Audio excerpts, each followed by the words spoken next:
Okay guys, welcome. Tonight, we're diving into the story of a 3,500-ton wooden beast that packed more cannons than common sense, the HMS Victory. This ship, a floating fortress constructed of oak, iron, and some seriously questionable hygiene practices, was the very heart and soul of the Royal Navy.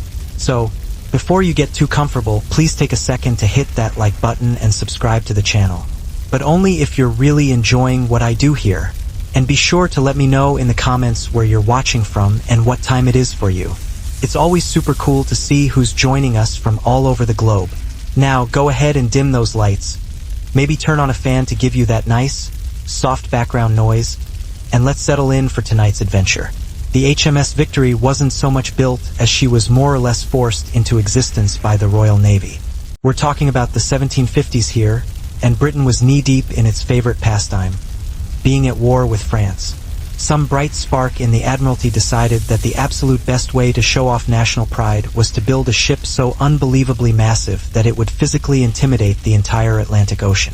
So, in 1759, they kicked off her construction at Chatham Dockyard, a place where the air hung heavy with sawdust, tar, and a general sense of quiet despair.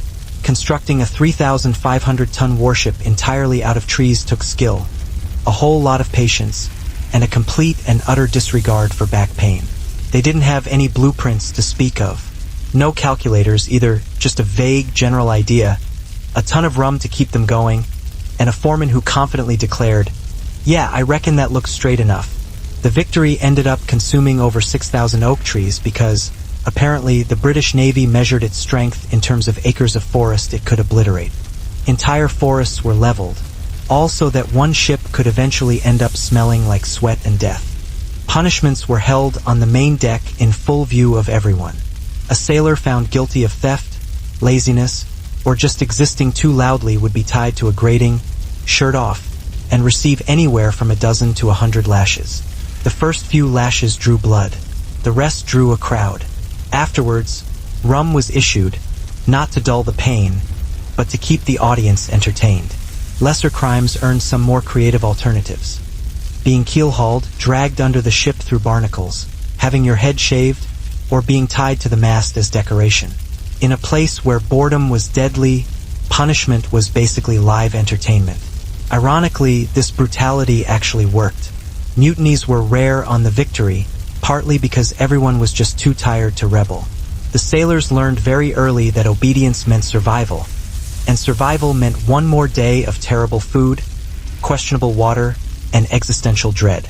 Officers, of course, rarely faced any kind of punishment unless you count paperwork. They preferred to enforce order with yelling, sarcasm, and a lot of dramatic hand-waving. The bosun handled the rest. In short, the Victory ran on fear, rope, and morale that could be flogged back into shape.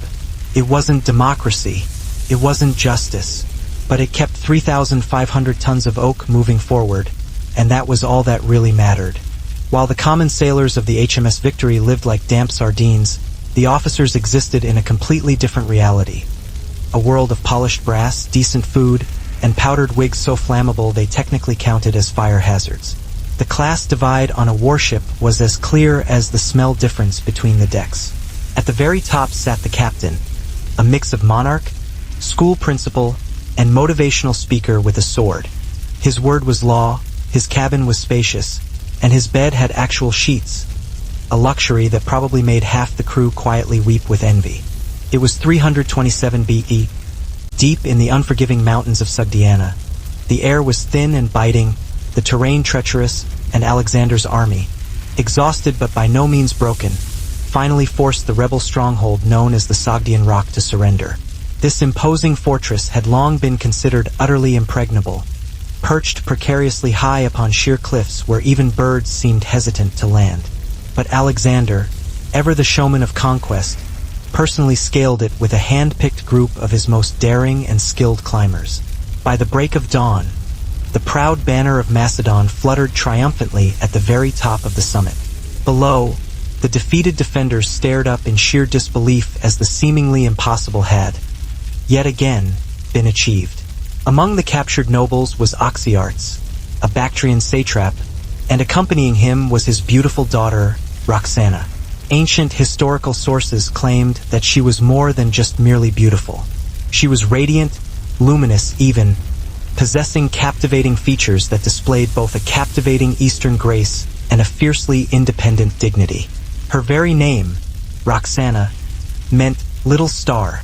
To the battle-weary Macedonian soldiers, she was just another trophy of war. To Alexander, however, she became something entirely different, an unexpected and captivating reflection of the very world he was tirelessly trying to build. When she was first brought before him, veiled and visibly trembling, Alexander saw not a mere captive, but a powerful symbol. After years of relentless campaigns, seemingly endless bloodshed, and the tragic crumbling of countless cities, here before him stood the very embodiment of everything he had fought so hard to unite. East and West, Persia and Greece, empire and dream, all seemingly captured within a single woman. His pragmatic generals fully expected her to be claimed as spoils of war, as was the long-standing custom. Months later, she gave birth to a son, Alexander IV. To the world, he was Basileus, the legitimate heir to the greatest empire on earth. To Roxana, he was both shield and burden. She moved constantly between garrisons, surrounded by soldiers loyal to shifting masters. Antipater, Cassander, and other warlords who tore the empire apart in the name of loyalty. Roxana's beauty had once charmed the world's most powerful man. Now her cunning kept her and her child alive. But even she must have known that her protection was temporary.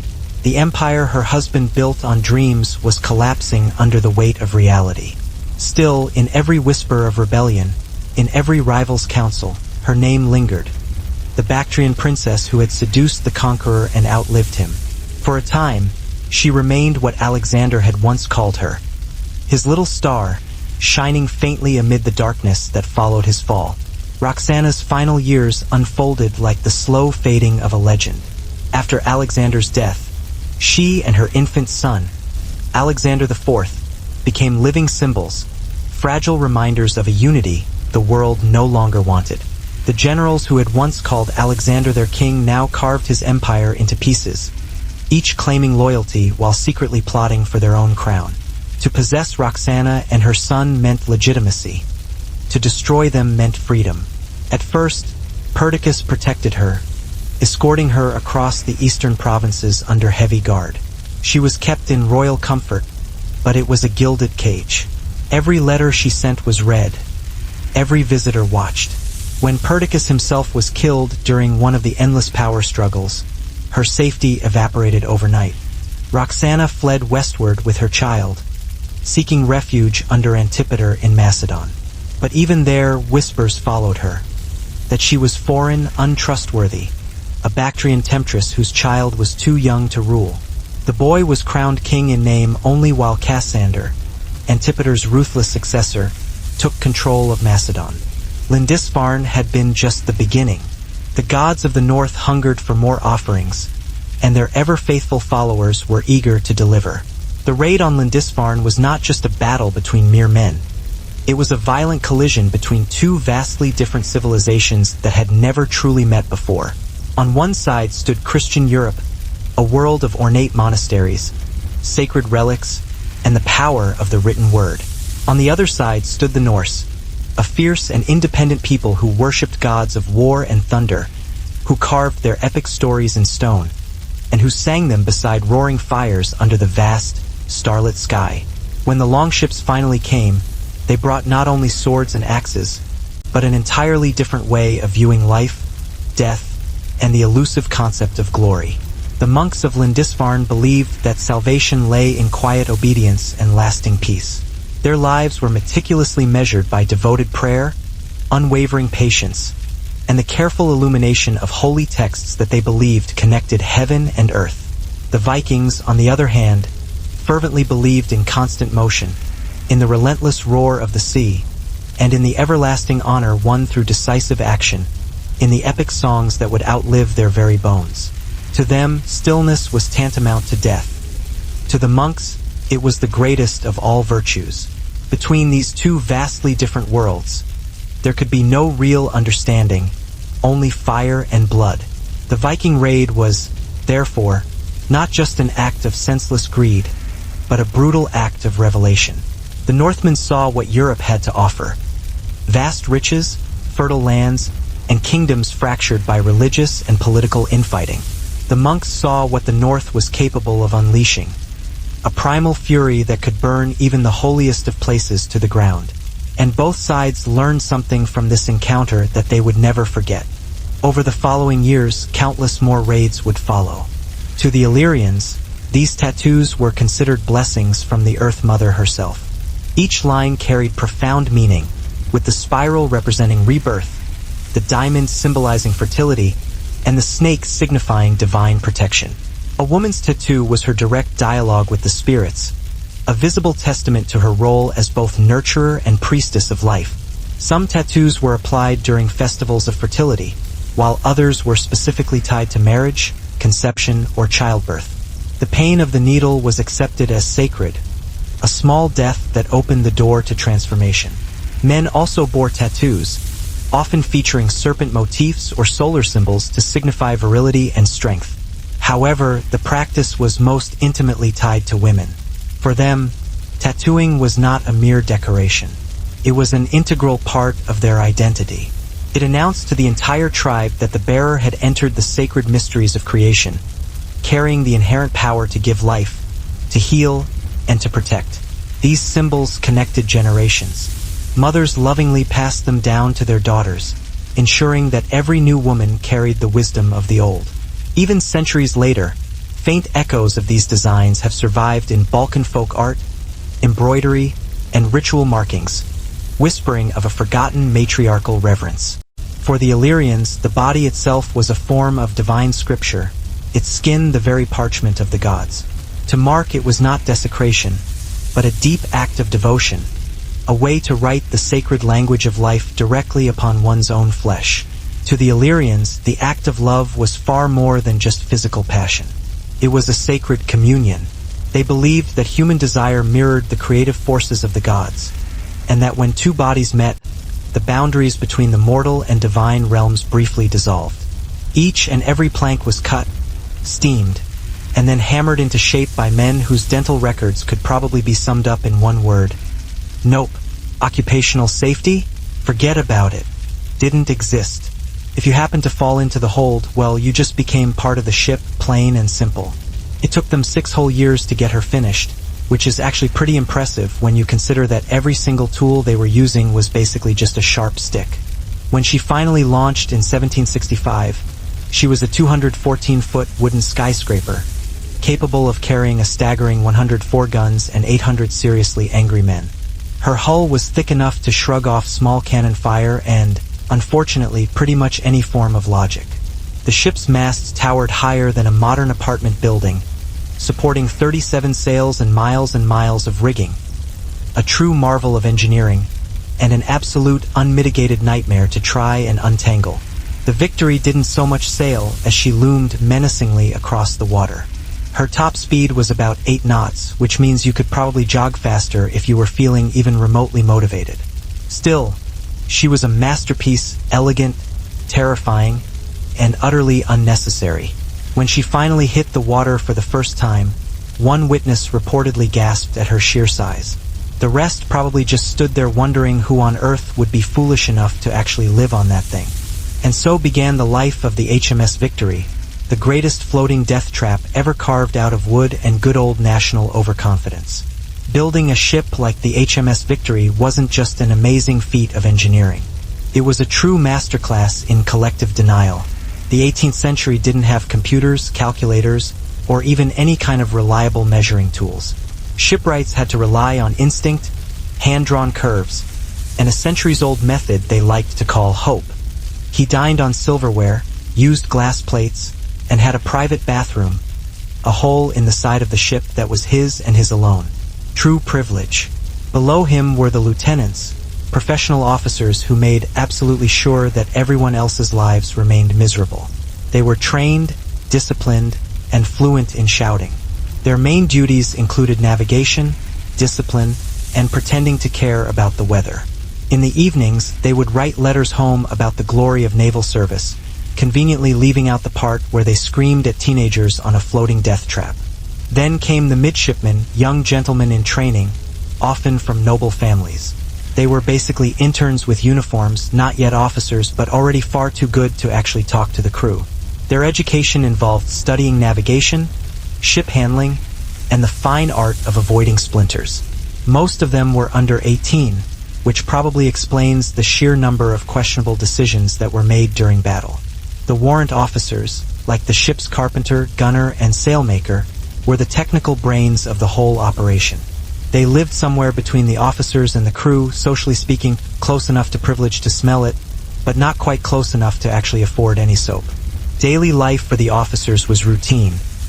Paperwork, inspections, and endless cups of tea.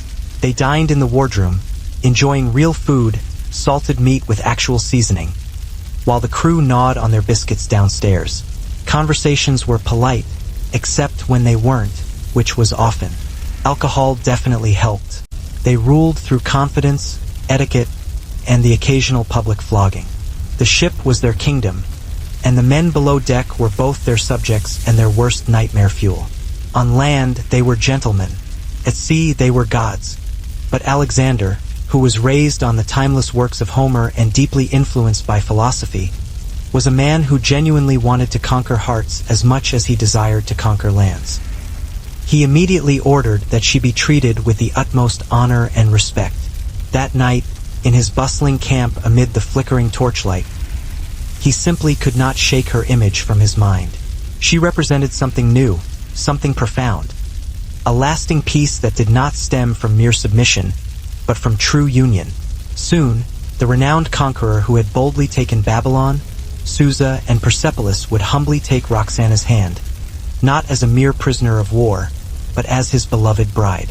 For perhaps the first time in years, Alexander's ambitions turned thoughtfully inward, no longer just focused solely on maps and battles, but now keenly focused on lasting legacy. His upcoming marriage to Roxana would quickly become more than just a simple love story. It would serve as a powerful declaration. The young boy from Macedon, who had bravely set out to rule the entire world, had finally found someone who made him genuinely want to rule it alongside him, as an equal partner.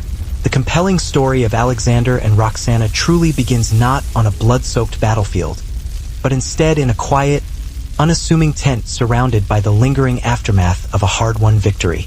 The dust of Sogdiana had barely even settled when Oxyartes, desperately seeking mercy, humbly presented his beloved daughter to the formidable Macedonian king. She entered Alexander's bustling tent veiled, flanked by nervous guards who fully expected the usual cold display of arrogance and ruthless conquest. Instead, what followed stunned pretty much everyone present. Ancient writers like Arrian and Curtius Rufus vividly described the remarkable moment with something akin to reverence. Roxana was said to have unveiled herself briefly, not out of any sort of vanity, but purely out of defiant courage. For a time, he pretended to protect them, housing Roxana and the young Alexander in Amphipolis.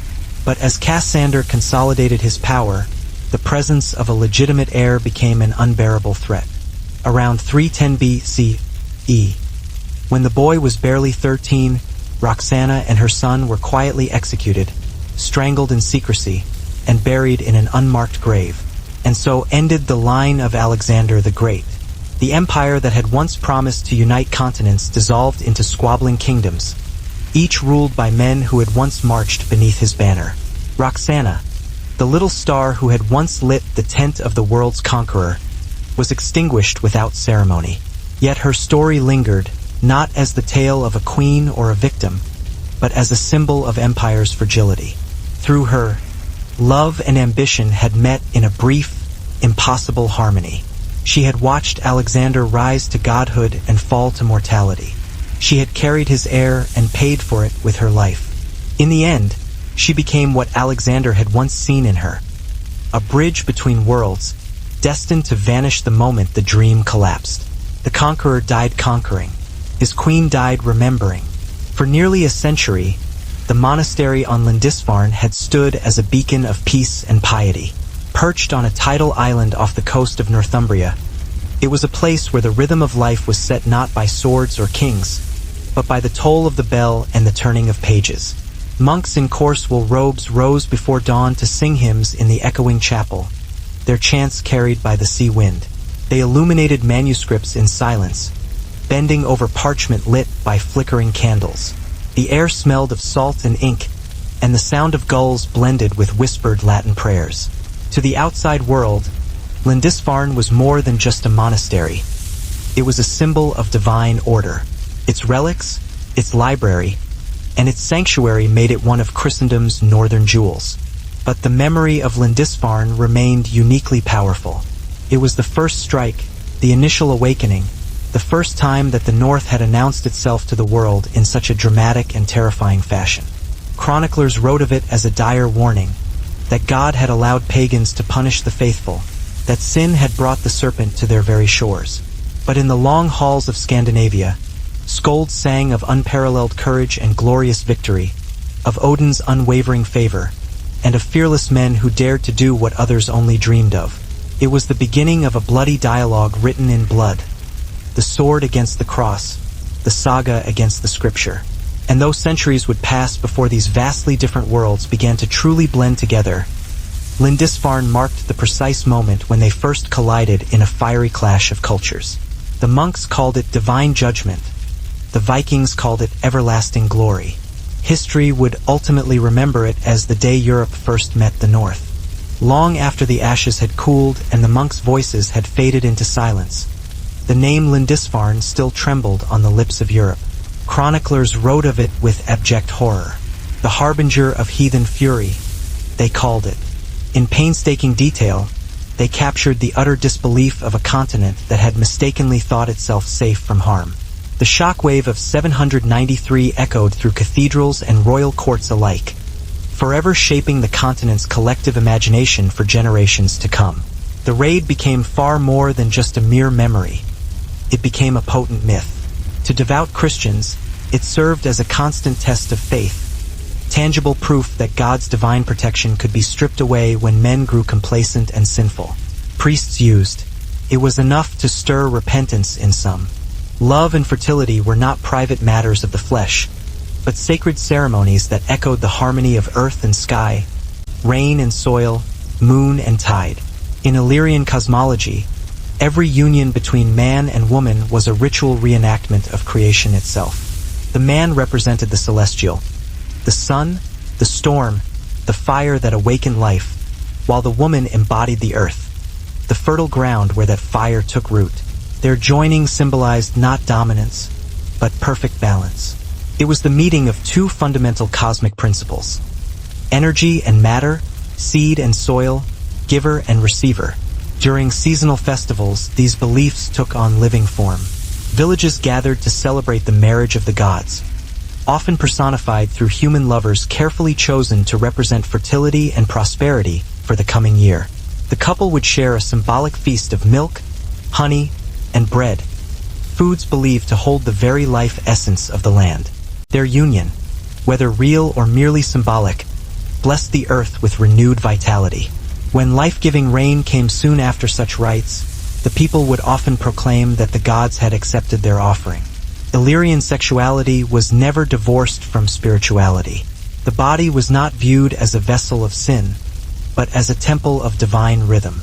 Even intimacy between lovers carried an element of sacred ritual, with gestures invoking protection from serpentine spirits, whispered blessings to the goddess Preen, and heartfelt prayers that pleasure would bring fruitfulness, not shame. They saw pleasure as sacred energy, a spark of the gods themselves passing through human flesh. For the Illyrians, to deny the body was to deny the earth itself. They did not separate desire from the sacred. They inextricably fused them together. Every kiss, every birth, and every harvest was part of the same eternal cycle of life returning to itself.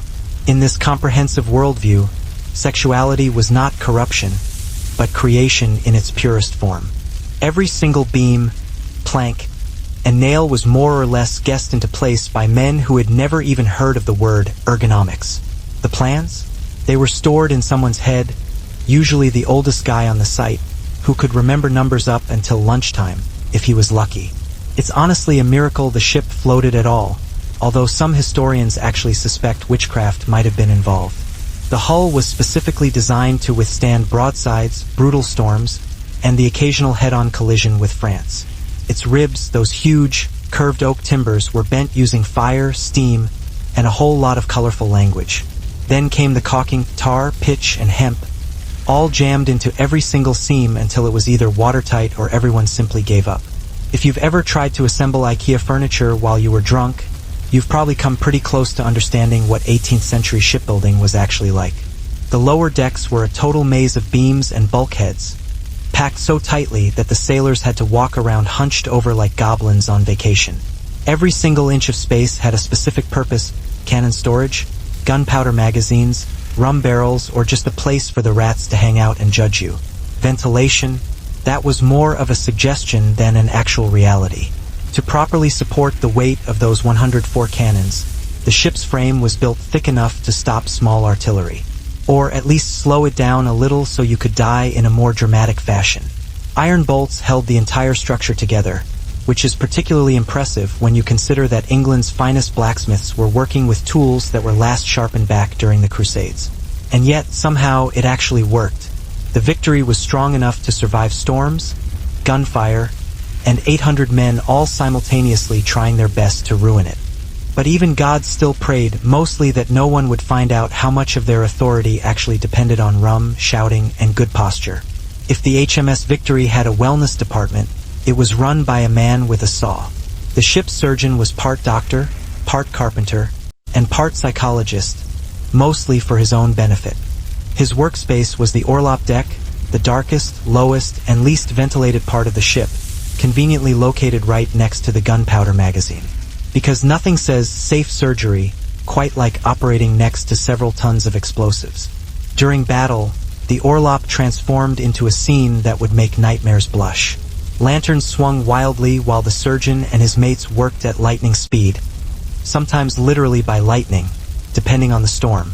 Men were carried down on stretchers, often minus a few body parts. The surgeon's tools were simple: a saw, a knife, some cloth, and the kind of emotional detachment that can only come from prolonged exposure to screaming. Anesthetics didn't exist yet.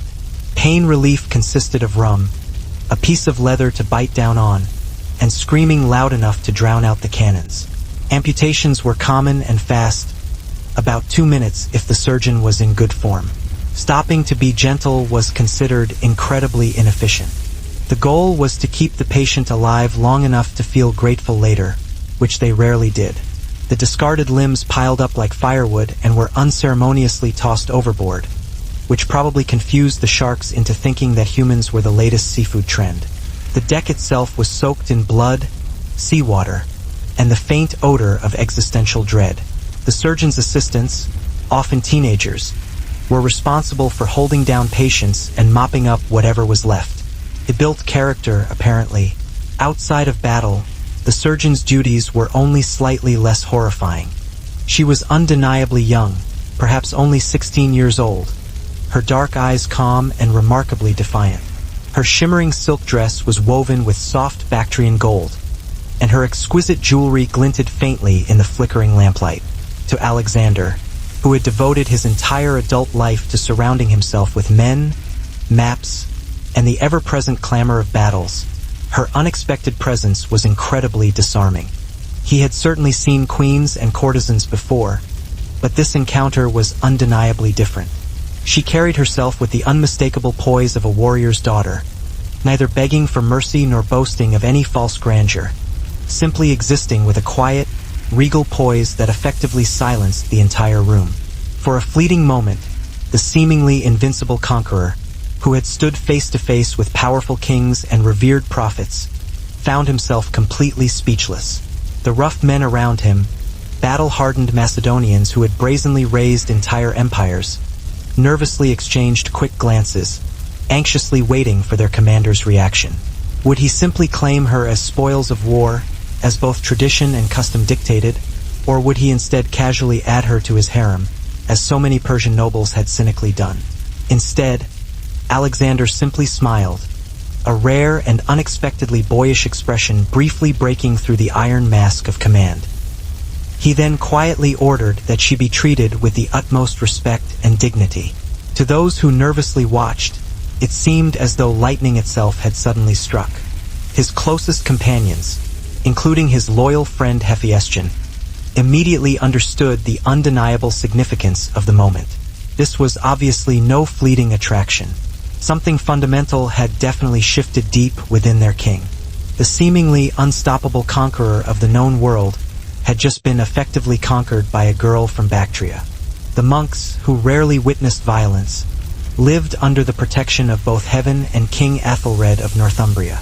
To them, the idea of danger arriving from the sea seemed as absurd as sin itself entering paradise. But in the summer of 793, the horizon began to shimmer with a strange omen. Fishermen were the first to spot them. Shapes on the water, dark and low, gliding faster than any merchant ship. At first, they mistook them for traders from across the North Sea, maybe Danes or Norwegians bringing furs to barter.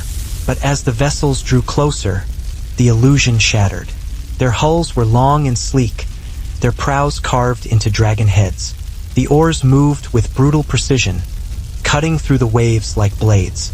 Inside the monastery, life continued, blissfully unaware. A scribe was illuminating a golden letter G when he heard the first distant horn, low, alien, and filled with a ravenous hunger. The seagulls screamed and scattered. Moments later, the shore erupted in shouts. The longships grounded on the sand, and the first wave of warriors leaped into the surf. Tall men, bearded, armored in leather and iron. The monks who ran to the windows froze in terror. These were not merchants. They carried axes, spears, and shields painted with grotesque beasts. Behind them, smoke began to rise. The men of Lindisfarne had never seen such savagery. The North Sea had delivered not traders, but a storm, and it would change Europe forever. They materialized like ghosts out of the mist, their longships gliding effortlessly across the waves, slender and low, designed for both speed and to instill absolute terror. Each prow bore the snarling face of a dragon or serpent, its wooden fangs seeming to bite into the very air. The Vikings had timed their arrival perfectly. The tide was high, the monks were absorbed in their morning prayers, and the heavens were still veiled in soft, gray light. No army guarded Lindisfarne. No walls defended it. The preachers of the time declared that the Northmen were a form of divine punishment, scourges sent by God as a stark reminder to both kings and common folk that earthly riches were fleeting and ultimately meaningless. With each new Viking raid that terrorized the coastlines, the haunting ghost of Lindisfarne seemed to return, a grim and ever-present reminder that no coast, no altar, and certainly no crown was truly secure from these invaders. However, in the far north, the story of Lindisfarne took on a vastly different form and meaning.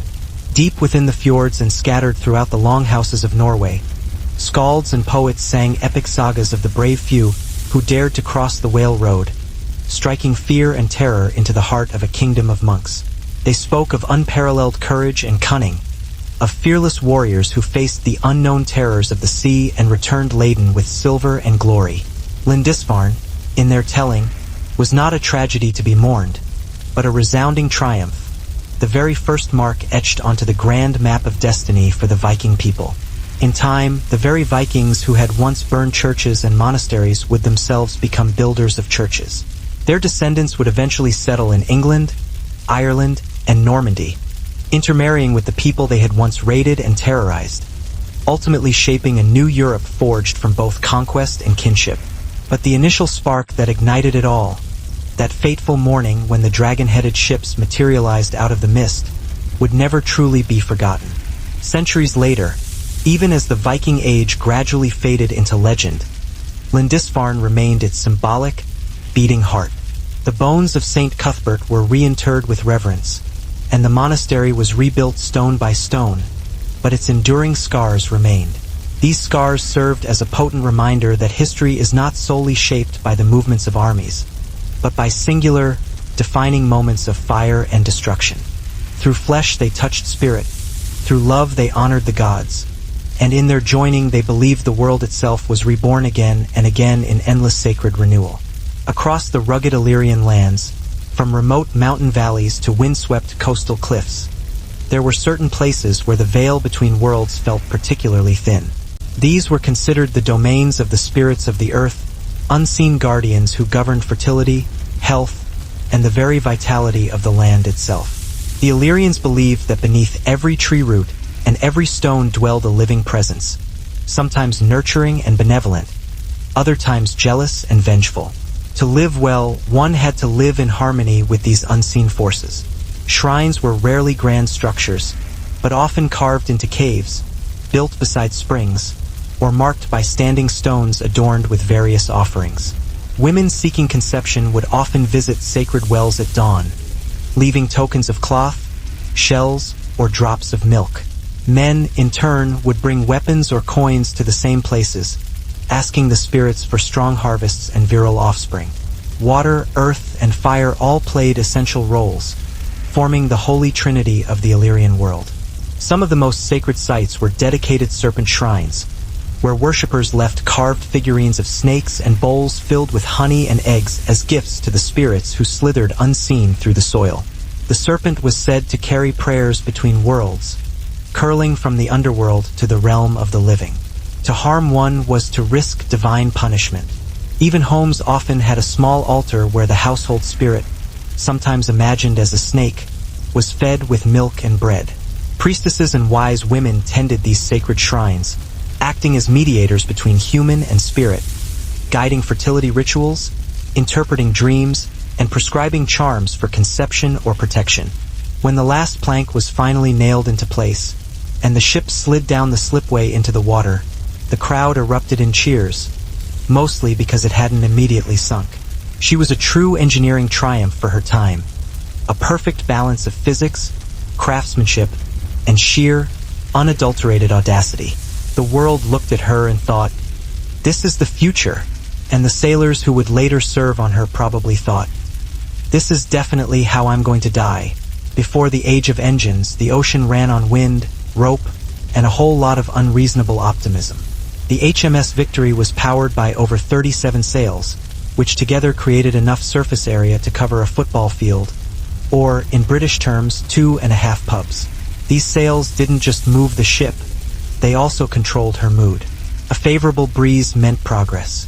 No wind at all meant you just drifted around in circles, seriously questioning all of your life choices. Controlling that much canvas took a small army. Over 26 miles of rope held all of the rigging together. That's roughly the distance from Portsmouth to a sailor's breaking point. Each rope had a name and a job, which made sense until you realized there were literally hundreds of them. The average sailor spent about half of his life hauling lines he didn't even understand while some officer screamed something vague like, "Brace the main topsail," and everyone just pretended like they knew exactly what that meant.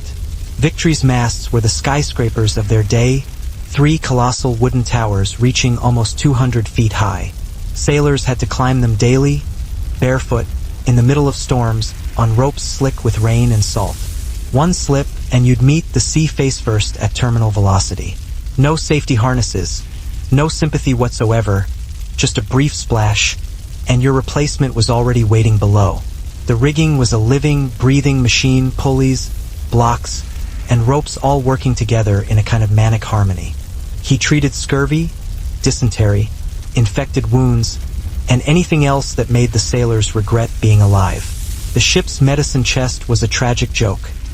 Mercury for everything, leeches for flavor. When supplies ran out, imagination took over. And yet, for all its horrors, the orlop deck saved lives. The surgeon, equal parts hero and lunatic, held the line between agony and oblivion, armed with nothing but a saw, courage, and blind faith in bleeding people until they felt better. Health insurance hadn't been invented yet, but even if it had been, no one would have dared to file a claim. When the HMS Victory went into battle, it stopped being a ship and became a thunderstorm made of oak and iron. The order beat to quarters meant that every man ran, or rather, limped, to his assigned station. Drums rolled, bells clanged, and suddenly the whole vessel sounded like a marching band having a complete panic attack. The decks erupted into motion. Gunners hauled their cannons into position, each weighing as much as a car, each demanding a crew of 6 to operate. It was like an orchestra if all of the instruments exploded. Powder monkeys, terrified boys barely in their teens, darted through the smoke, carrying gunpowder cartridges from the magazine. One spark, and they'd be scattered across the channel faster than a French retreat. Loading a cannon was an art form performed entirely under pressure. Sponge, load, ram, aim, pray, fire. The gun recoiled back several feet, the air filled with black smoke, and everyone pretended that their eardrums weren't dissolving. The smell of burnt powder mixed with sweat, blood, and splinters. Visibility dropped to absolutely nothing. At that point, you weren't fighting the enemy. You were fighting physics and just hoping that the ship didn't catch fire. Above deck, officers shouted orders that no one could actually hear. Below deck, men shouted prayers that no one answered. That very night, Alexander reportedly compared her ethereal beauty to that of the revered goddesses, not as a mere flatterer, but as a shrewd philosopher thoughtfully seeking deeper symbols. For him, Roxana was so much more than just a mere woman. She was nothing less than a potent idea, a living and breathing image of unity, grace, and shared destiny. In her captivating eyes, he saw the alluring East he had long yearned to truly understand. And for a man who had dedicated his entire life to the noble pursuit of bridging seemingly disparate worlds, this single, fleeting moment, this brief, meaningful glance, would irrevocably change absolutely everything. The controversial marriage that would inevitably follow would not simply unite two individual people, but two vast and distinctly different civilizations.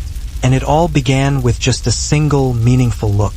When Alexander officially announced his shocking intention to marry Roxana, his loyal generals nearly choked on their wine in stunned disbelief. It was certainly not uncommon for kings to take foreign brides. But this wasn't just any ordinary king. And Roxana certainly wasn't just any ordinary bride. She was, after all, a Bactrian noble's daughter, a woman who hailed from a land that had tenaciously fought tooth and nail against his relentless conquest. To the battle-hardened Macedonian soldiers, who had bled and suffered for years in the harsh lands of Asia, she essentially represented the enemy. Yet Alexander, with that serene, undeniably stubborn look he often wore whenever he defiantly defied long-standing tradition, simply and firmly declared, "She is, without a doubt, the most beautiful woman I have ever seen, and therefore I will undoubtedly marry her." The subsequent wedding ceremony was unlike anything the Macedonians had ever witnessed. The sea itself had always been their only protection, and now it had betrayed them. The longships scraped against the shore, their hulls hissing in the wet sand. The warriors leaped out, barefoot, shield in hand, axes glinting with sea spray. They spoke in a language that sounded like rolling thunder, their voices booming across the quiet fields. To the monks watching from the monastery gates, it was as if a horde of demons had risen from the depths of the sea. For the Vikings, this was not just another raid. It was a test of their god's favor. They had crossed hundreds of miles of open ocean, guided only by sunstones and ravens, following the whispers of sailors who spoke of wealthy monasteries overflowing with gold, silver, and defenseless men of faith. To them, the abbey held no sacred significance.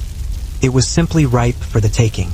They believed the Christian God was weak, a foreign spirit that allowed men to shave their beards and hide behind books.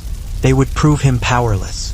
As the first Viking set foot on Lindisfarne, he raised his axe toward the heavens and roared a prayer to Odin. Behind him, his comrades echoed the cry. It was a terrifying chorus, a promise of plunder, of blood, and of glory. The monks frantically rang the bells, hoping to summon divine assistance, but the ringing only served to pinpoint their location. Within moments, the raiders were upon them. Some monks desperately tried to flee toward the cliffs, while others clutched crucifixes, whispering psalms through trembling lips. The air filled with the deafening clash of metal and the blood-curdling screams of the dying.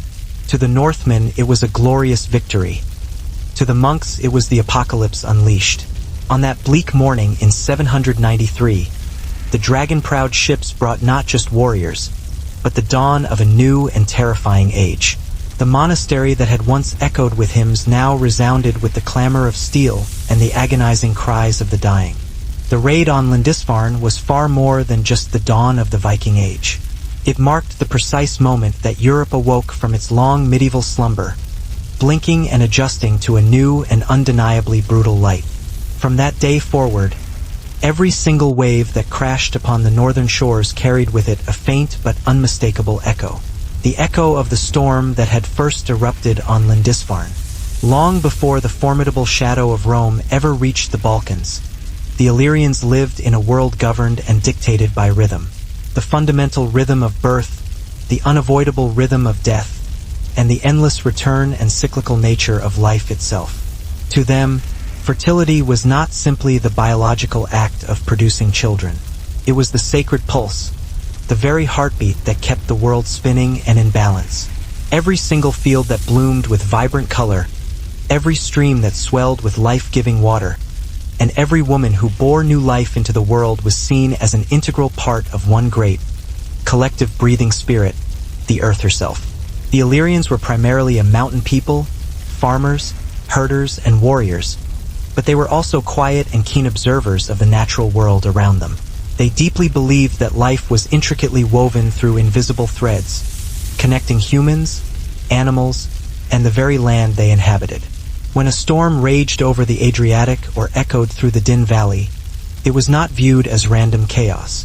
It was simply the earth renewing herself, purging the old to make way for the new. The thunder was seen as the booming voice of the gods, demanding respect and reverence, and the rain was considered the gentle touch of divine fertility, falling upon their fields and nourishing their crops.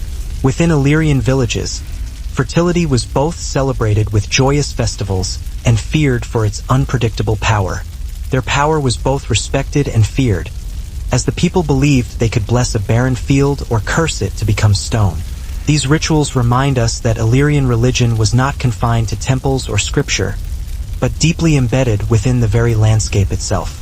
The soil was alive, and every interaction with it was inherently spiritual. The act of planting a seed, of lighting a hearth, or of lying with one's lover was infused with reverence for these unseen forces. Through offerings and whispered prayers, the Illyrians maintained a delicate balance between body, spirit, and land. Their world was one where every root had a soul, every spring had a guardian, and every heartbeat echoed the deep, living rhythm of the earth itself. To the Illyrians, life and death were not opposites, but partners in the same eternal dance. The same earth that nourished crops also swallowed the dead, only to eventually return their essence in the form of new life. Death was never considered final, but a shedding, a transformation, much like the serpent casting off its old skin. Fertility, therefore, was not just about birth, but about the continual renewal of existence, the sacred rhythm that bound generations together. Burial practices reflected this profound understanding. Archaeologists have discovered graves where the dead were interred with vessels of grain, milk, and honey, offerings meant to sustain the soul on its journey back to the underworld. In many tombs, small serpent figures coil protectively beside the bodies, guarding them as they slept within the womb of the earth. Women were sometimes buried with jewelry shaped like snakes or spirals, constant reminders that even in death, their power to give life remained eternal. The Illyrians saw death as a return to the mother, the vast, breathing earth who both bore and reclaimed all living things. Funerary rites often included fire and water, the twin symbols of purification and rebirth. Adjusting the sails wasn't some calm, peaceful process. It was pure chaos with a little bit of choreography thrown in. Orders were shouted, ropes were yanked, and the entire crew moved like a caffeinated centipede. If everything went according to plan, the ship turned. If not, well, it probably broke something expensive. The wind was both the engine and the enemy. Too little and you were stranded. Too much and your sails ripped apart like some kind of divine punishment. There was no off button, only the illusion of control. Every voyage was basically a gamble against the weather, luck, and that one guy who could never quite manage to tie his knots properly. Still, when everything actually worked, it was an incredible sight to behold. 37 sails billowing, ropes singing, timbers groaning as 3,500 tons of oak carved its way through the waves like an angry cathedral. It was magnificent, terrifying, and deeply inefficient, exactly how Britain liked its navy. The HMS Victory wasn't just a ship. It was more like a vertical neighborhood with some serious trust issues. From her towering masts all the way down to her dank, rat-filled bilge, every single inch had a purpose, and most of those purposes involved suffering in some way, shape, or form. From the outside, she looked like a graceful beast of the empire. On the inside, she was more like a wooden filing cabinet packed to the brim with human misery and gunpowder. The decks were stacked like layers of lasagna, elegant on top, absolutely horrifying underneath. The upper deck was where sunlight, fresh air, and sanity briefly existed. Officers would pace about in their fancy coats, pretending not to notice that their ship constantly smelled like death, salt, and old cheese. This was also where the wheel stood, a massive piece of oak connected by ropes to the rudder far below. Steering the ship took both muscle and prayer. If you sneezed wrong, you could change direction completely. Cannonballs screamed through the air, tearing through wood, limbs, and any lingering optimism. The ship groaned with every hit, a massive, living thing in agony, and yet still charging forward. Okay, here's the translated and rewritten version of the text, adhering to your specifications. Amid the chaos, there was absolutely no chance for retreat, no breather, not even a quick 5-minute water break. Battles could drag on for hours upon hours. Gunners would fight until their hands were covered in painful blisters. The deck became slick with a horrifying mixture of blood and seawater. If someone happened to fall, someone else simply had to step right over them. It wasn't out of any sort of intentional cruelty, but pure necessity. You just couldn't stop to grieve or mourn when the ship itself was desperately trying to avoid exploding. And then, when the order finally came to cease fire, the sudden silence hit even harder than the roaring cannons ever did. Smoke lingered in the air, hanging heavy like a dense fog. The wounded groaned in agony below deck, and the surviving crew blinked in sheer disbelief that they were somehow still afloat. That was just the reality of naval warfare back in the 18th century. There was no real glory to be found, no such thing as a clean victory, just constant thunderous noise, pure terror, and the faint, desperate hope that the other guy was maybe, just maybe, having a slightly worse time than you were. October 21st, 1805. The date of the Battle of Trafalgar. A pivotal day that would transform the HMS Victory into a timeless legend and Admiral Horatio Nelson into a beloved national myth. Off the coast of Spain, a mere 27 British ships found themselves facing off against a formidable force of 33 French and Spanish ships. Because the Royal Navy never really believed in fighting fair, only in fighting effectively, the Victory bravely led the charge. Nelson's battle plan was absolutely revolutionary for its time. It took place in the traditional Persian style, not the loud and somewhat boisterous, wine-drenched festivities of Greece, but a more refined ritual of understated elegance and subtle symbolism. In the esteemed presence of his most trusted officers, Alexander solemnly drew his sword, carefully cut a loaf of bread cleanly in two, and then meaningfully shared it with Roxana. A powerful gesture of union, both remarkably simple and profoundly sacred. There were no ostentatious golden thrones, no bombastic divine proclamations, just the formidable conqueror and the captivating princess joined together by simple bread and shared destiny. Whispers immediately rippled through the bustling camp. Some boldly called it love at first sight. Others cautiously saw it as mere politics. To effectively unite East and West, Alexander understood that he needed more than just relentless conquest. He also desperately needed legitimacy. By marrying a respected local noblewoman, he effectively bound himself to the powerful Persian elite, clearly signaling to the East that he was not merely their ruthless ruler, but one of their own. But perhaps there was also something far more human at play. For a man who had miraculously conquered half the known world by his mid-20s, Alexander had likely known very little intimacy, very little genuine softness. Roxana brought both of those much-needed elements into his often turbulent life. She quietly shared his tent, his meals, and his long, thoughtful silences. Unlike the often obsequious courtiers and philosophers, she never once flattered him, and he openly admired that unwavering honesty. In the grand tapestry of Alexander's remarkable life, their unconventional wedding marked a definitive turning point, a much-needed pause amid relentless conquest, a fragile peace struck between boundless ambition and genuine affection. Around them, vast empires visibly shifted and powerful armies prepared for yet more brutal campaigns. The invaders stormed through the gates like a relentless tide of fury, their axes cleaving through wooden doors and human skulls with equal ease. Monks, unarmed and untrained, scattered like frightened birds before a predator. Some desperately tried to barricade the chapel doors, while others clutched relics, as if the bones of saints might somehow deflect the deadly blades. But faith alone could not halt the onslaught. Inside the church, candles flickered wildly as the Vikings burst through the entrance. A scribe who had spent decades meticulously illuminating scripture was cut down where he stood, his blood spilling across the sacred pages of the Gospel of John. Golden chalices, crucifixes encrusted with jewels, and richly illuminated covers were ripped from the altar.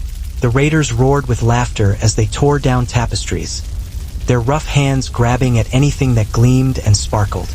To them, this was not desecration. It was conquest. The gods of the north had triumphed over the god of the south.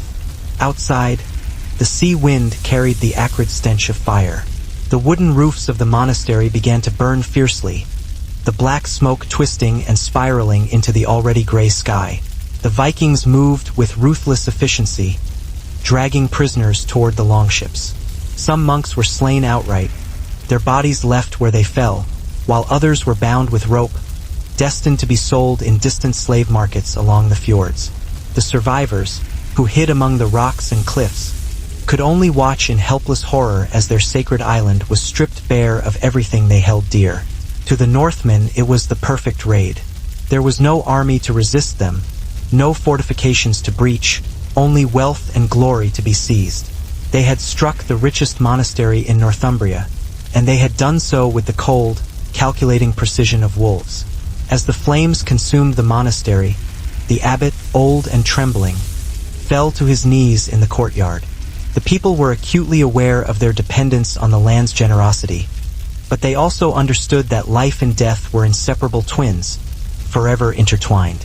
Each harvest festival carried underlying undertones of both passion and inherent danger, with elaborate dances, feasts, and sacred rituals performed to appease the unseen spirits that were believed to dwell beneath the soil.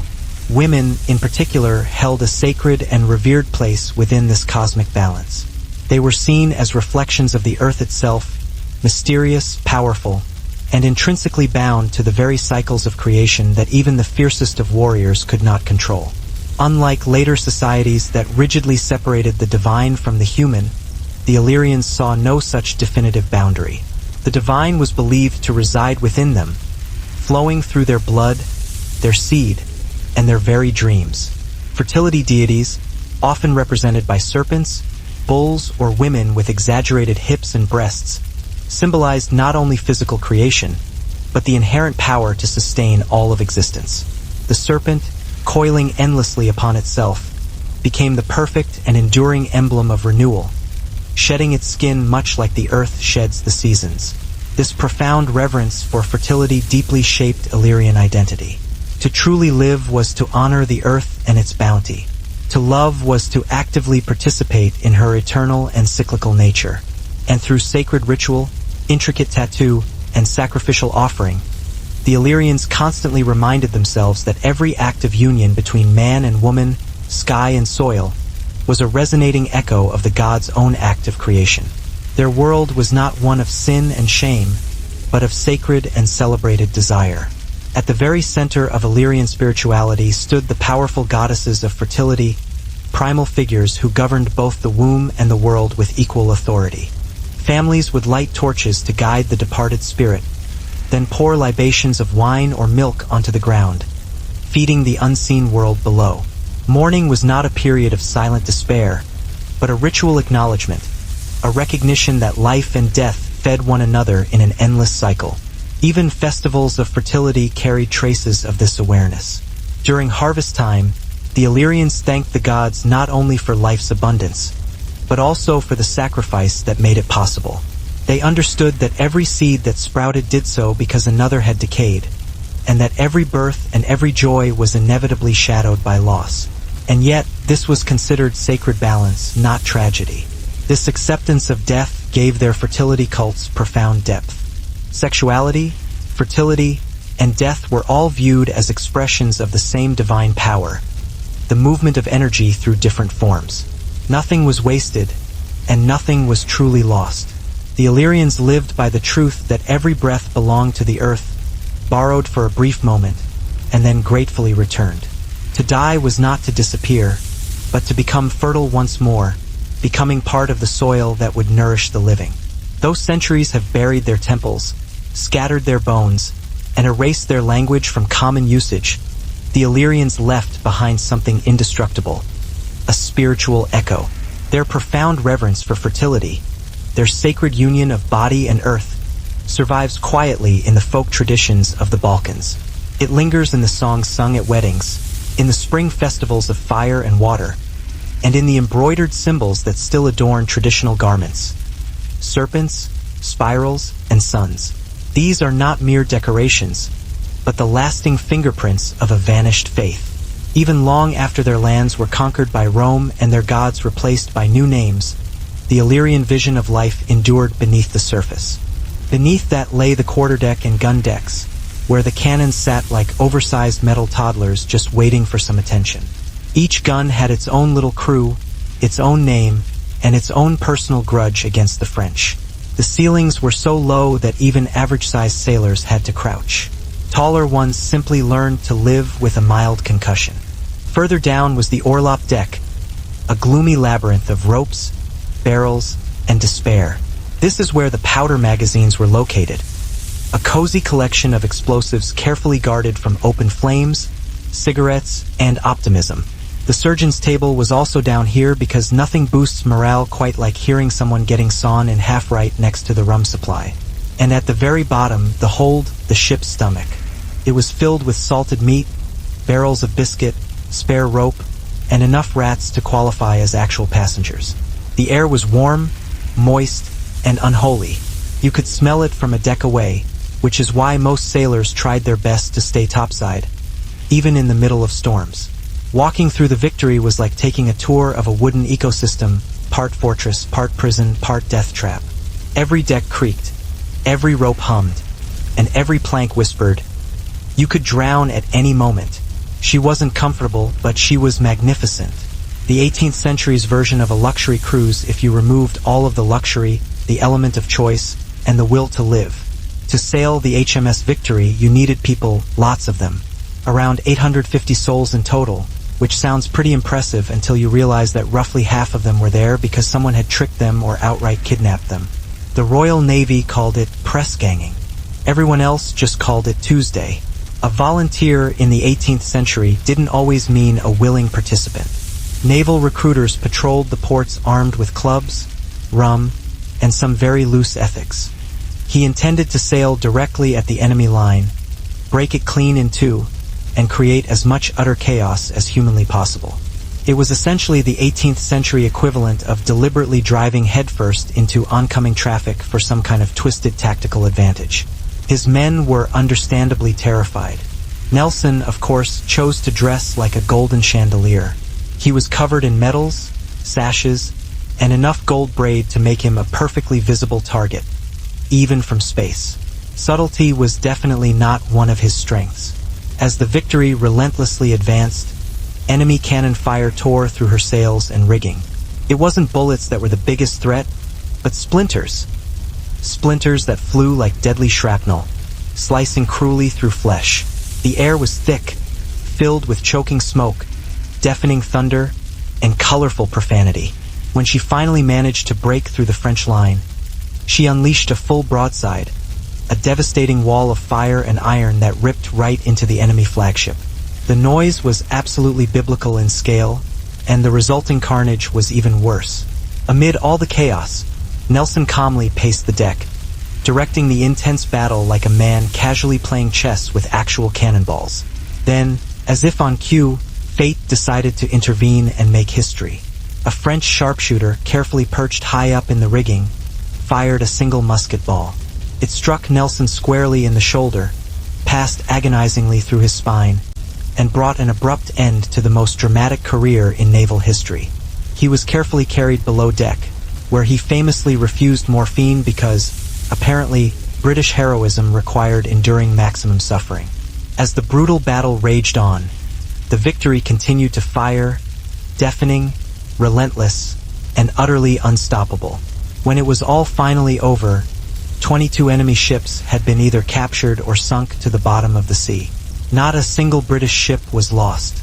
But for just one special night, beneath the vast, starlit desert skies of Bactria, the great king was simply a man, and the most powerful man on earth humbly bowed to the enduring power of love.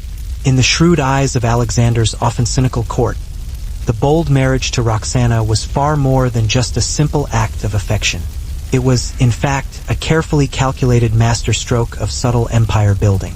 To effectively unite steely Macedonian strength with delicate Persian silk, Alexander understood that he desperately needed more than just decisive military victories. He also sorely needed potent symbols of enduring harmony. Roxana, the beautiful daughter of a well-respected Bactrian noble, shrewdly offered him precisely that much-needed legitimacy in the wary eyes of the East. By willingly wedding her, Alexander skillfully presented himself not merely as a ruthless conqueror, but also as a rightful successor to both Darius and Cyrus. Embracing established Persian customs instead of needlessly erasing them, he boldly began dressing in elaborate Persian robes, hosting lavish banquets where insightful Greek philosophers dined amiably beside powerful Persian satraps, and even insisting that his often reluctant officers perform the traditional Persian act of proskynesis, ceremoniously bowing before the king. To the proud Persians, it was simply a polite gesture of respect. To the stoic Macedonians, however, it was a deeply humiliating act of blatant subjugation. Whispers of dissent began to swirl ominously in the bustling campfires of his restless soldiers. Some bitterly called Roxana the Eastern witch who had somehow ensnared their once unyielding king. Others morosely believed that Alexander had simply lost himself in a dizzying haze of foreign luxury. Soft pillows, perfumed halls, and the beguiling smile of a woman who had never once known the harsh dust of Macedon. But Alexander, always a man of unshakable vision, simply ignored them. His voice cracked as he desperately prayed for mercy, his eyes reflecting the inferno that was now devouring the church. When the Vikings found him, they showed no pity. The last thing he saw was the dragon-headed prow of a longship gleaming in the smoke, appearing like the very mouth of hell itself. When the longships finally pushed off from Lindisfarne, the island was once again silent. The waves lapped gently against the blood-stained stones, and the seagulls circled ominously above the smoldering ruins. In a single horrific morning, the heart of English Christendom had been broken, and the Viking Age had officially begun. When word of Lindisfarne's destruction reached the mainland, it spread faster than any ship could sail. Fishermen brought harrowing tales of blackened ruins, of monks slaughtered in their cloisters, and of monstrous northern devils who had emerged from the sea. The people of Northumbria could scarcely believe what they were hearing. Lindisfarne was not just another monastery. It was the spiritual heart of England, a place sanctified by Street Cuthbert himself. If even holy Cuthbert's island could fall, then nowhere was truly safe. In towns and villages, the stories grew more dreadful with each retelling. The sea vomited forth serpents, one terrified witness claimed. They came wielding swords of lightning, said another. Some claimed to have seen terrifying omens in the sky, red clouds shaped like dragons, moons that bled crimson, and storms that howled with the tormented voices of demons. Priests warned that this was God's punishment for their sins, for kings who had broken their oaths, and for priests who had grown fat on tithes. The apocalypse, they declared, had begun on the North Sea. King Athelred of Northumbria was deeply humiliated. His reign, already unstable and fraught with peril, now seemed utterly cursed. His warriors were scattered, and his coastline was left completely undefended. They were not distant deities gazing coldly from the heavens. but living forces that vibrated and pulsed beneath every stone and flowed within every river. The Illyrians did not worship them with fear and trembling, but with a deep sense of intimacy and connection. These goddesses were revered as mothers, lovers, protectors, and even destroyers, embodying the full and encompassing cycle of life in feminine form. Archaeologists have unearthed countless clay figurines from Illyrian settlements scattered across the Western Balkans. Small idols with broad hips, rounded bellies, and snake-like bodies, meticulously carved not for their aesthetic beauty, but for the potent power they represented. Each curve represented abundance and prosperity. Each serpent coil symbolized the unbroken rhythm of creation. To the Illyrians, the serpent was not a symbol of temptation and deceit, but of regeneration and rebirth. It slithered effortlessly through the dark soil and returned each spring, reborn from its own discarded skin, serving as a living metaphor for the earth's enduring fertility. The most revered of these divine figures may very well have been Preen, the goddess of love, marriage, and the life-giving warmth of the sun. She was the Illyrian counterpart to the Greek Aphrodite and the Roman Venus, yet far older and more primal in spirit. She was less the patron of romance and more the unwavering guardian of life's perpetual renewal. Women prayed to her for conception, for safe childbirth, and for the inner strength to endure the unyielding cycles of nature. Offerings of flowers, honey, and milk were carefully placed on stone altars, while ceremonial fires were lit on hilltops in her honor. But Preen was never alone. Behind her loomed darker, more earthy spirits, goddesses of the soil and decay, of hidden caves and slithering serpents. They ruled the hidden realms where seeds lay dormant and ancestors whispered ancient secrets. The church built its sanctuaries over old shrines, but the people continued to bless the soil, pour wine for the spirits, and tie red threads for protection, continuing rituals far older than Christianity itself. The Earth Mother, the Serpent, and the fertility goddess were simply reborn in new forms. Saint Preen became Saint Venera, and sacred wells became holy springs. The names changed, but the underlying meaning remained the same: life, renewal, and the sanctity of desire. What made the Illyrians truly unique was not only their deep devotion to fertility, but their unwavering refusal to separate the sacred from the sensual. They understood something that the modern world has largely forgotten: that creation requires passion, that life emerges from union, and that to revere the earth is, in essence, to revere one's own body. Their rituals served as constant reminders that humanity and nature are not rivals, but reflections of each other. Even today, in the quiet villages of Albania, Montenegro, and Bosnia, echoes of their ancient worldview still breathe. Women tattoo crosses or dots on their hands, remnants of ancient Illyrian markings meant to protect and bless fertility. Farmers greet the first plow of spring with wine poured reverently into the soil. Newlyweds circle the hearth 3 times before entering their new home together. These are not mere coincidences, but memories passed down through blood and ritual. The Illyrians may be gone, but their spirit endures in the fire, in the water, and in the fertile soil beneath our very feet. Their story serves as a constant reminder that before gods ruled from the heavens, the divine lived within the earth and within us all. And though their temples have crumbled into dust, the sacred desire that once guided them still beats quietly in the human. One moment you were enjoying a quiet pint, the next you woke up out at sea, missing a shoe, a tooth, and all of your legal rights. Congratulations! You were now serving His Majesty. Once aboard, the crew became a finely tuned ecosystem of misery and hierarchy. At the top were the officers, educated, powdered, and absolutely convinced that they were better than everyone else. Below them were the petty officers and specialists, carpenters, sailmakers, gunners, and the ship's cook, whose main job was disguising despair as soup. Then came the ratings, the backbone of the ship, and the people who were most likely to die doing something incredibly stupid with a rope. They did everything: hauling sails, scrubbing decks, pumping bilge water, and pretending to understand orders shouted in hurricane-force winds. The youngest aboard were the powder monkeys, boys as young as 12 who carried gunpowder between decks during battle. Their main qualification was being small enough to fit between the cannons and all of the chaos. Childhood in the Navy was short, loud, and occasionally explosive.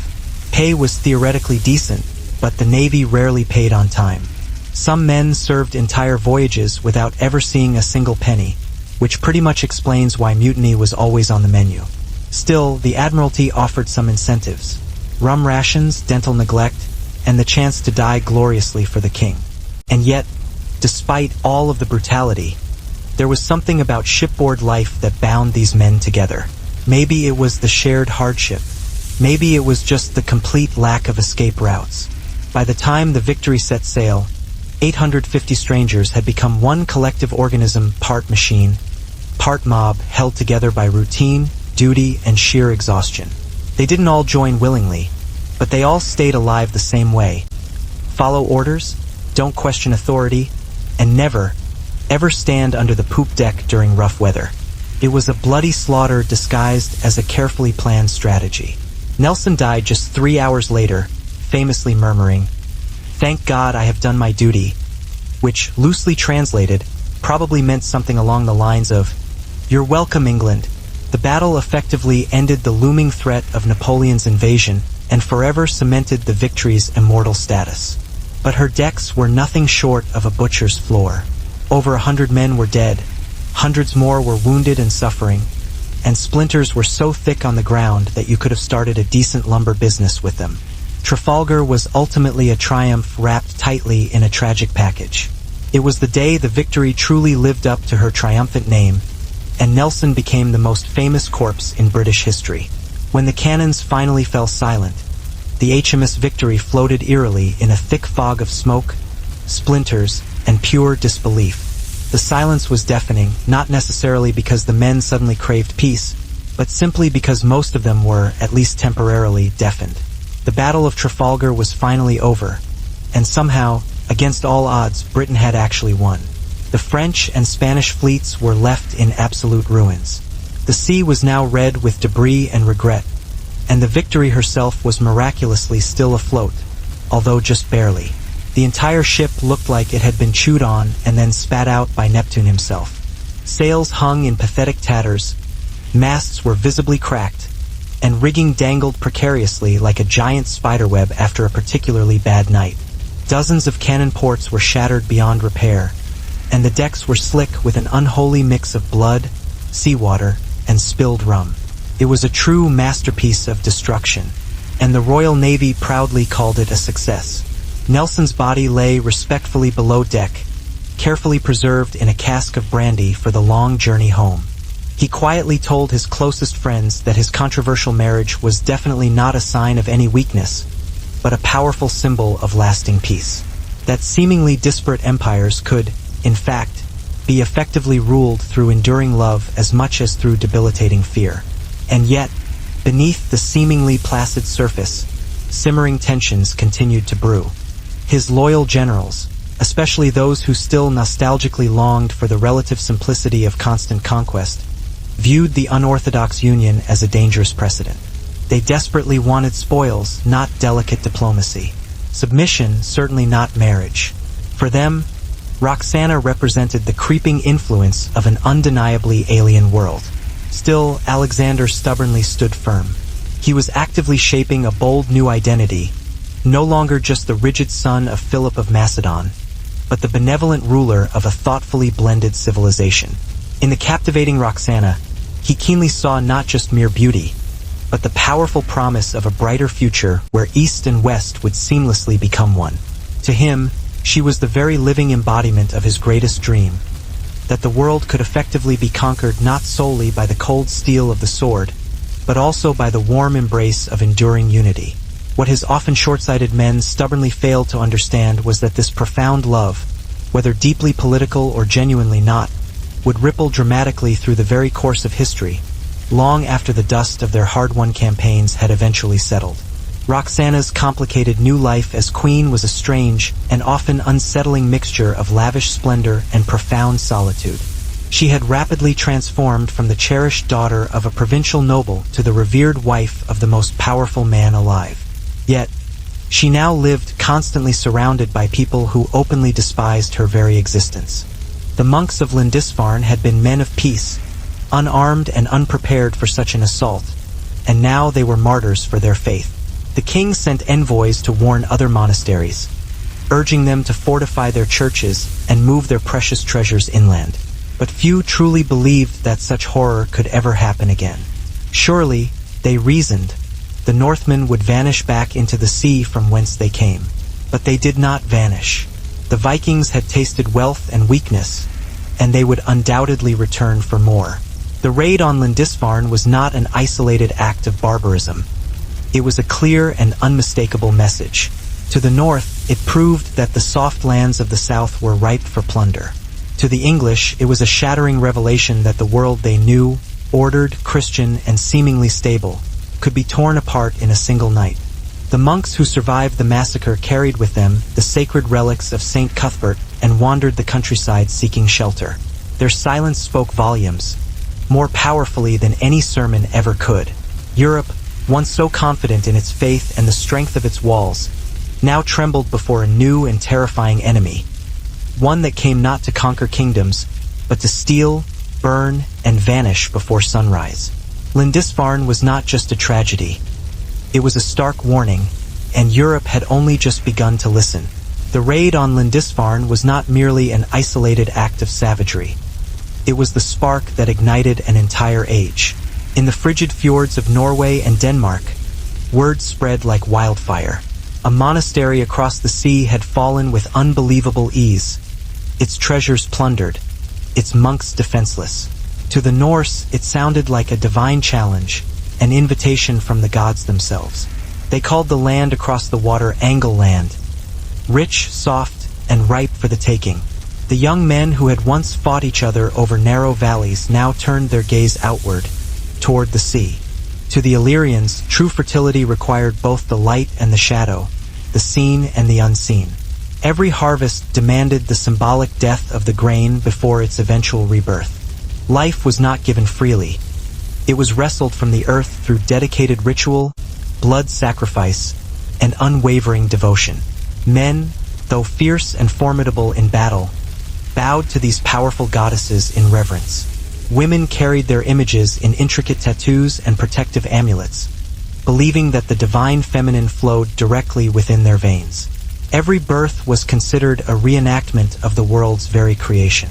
Every woman's body was viewed as a sacred landscape. The Illyrians did not require grand temples to find their gods. They walked among them, breathing them in through the soil, the fire, and the body itself. Among the Illyrians, no single symbol captured the profound mysteries of fertility and sexuality more deeply than the serpent. It slithered its way through their myths, their art, and even their graves, serving as an eternal presence coiled around both life and death. The snake was not viewed as an enemy of humankind, but as a divine companion, a trusted messenger between the world of the living and the unseen realms beyond. Its body, smooth and seemingly endless, mirrored the curves of winding rivers, the spiraling patterns of creation, and the cyclical nature of renewal that so deeply defined Illyrian belief. In Illyrian sanctuaries, archaeologists have discovered serpentine motifs meticulously carved into pottery, weapons, and even the very foundations of homes. To them, the snake was far more than a mere totem. It was an ancestor, the very spirit of the earth itself. It moved silently and stealthily through the soil that sustained them, disappearing in winter only to reappear when the world reawakened in the spring. For the Illyrians, that annual return was considered sacred proof that death was never truly final, that life always found its way back. If heaven had chandeliers and marble floors, then life below deck on the HMS Victory was pretty much the exact opposite. Just imagine 800 men packed into a wooden box with ceilings barely 5 feet high, eating salted meat right next to live gunpowder, and you're starting to get the picture. Below deck, there was no light, just the soft glow of lanterns flickering through the smoke, sweat, and general regret. The air was thick enough to chew. It smelled of damp oak, tobacco, tar, and about 700 different kinds of body odor, forming its own unique ecosystem. Even the rats found it a little overwhelming and occasionally moved to better neighborhoods. Sleeping arrangements were simple. Hammocks hung in rows so close together that simply turning over was considered an act of violence. Each man had about 14 inches of personal space, less than you'd find in a coffin, and only slightly more comfortable.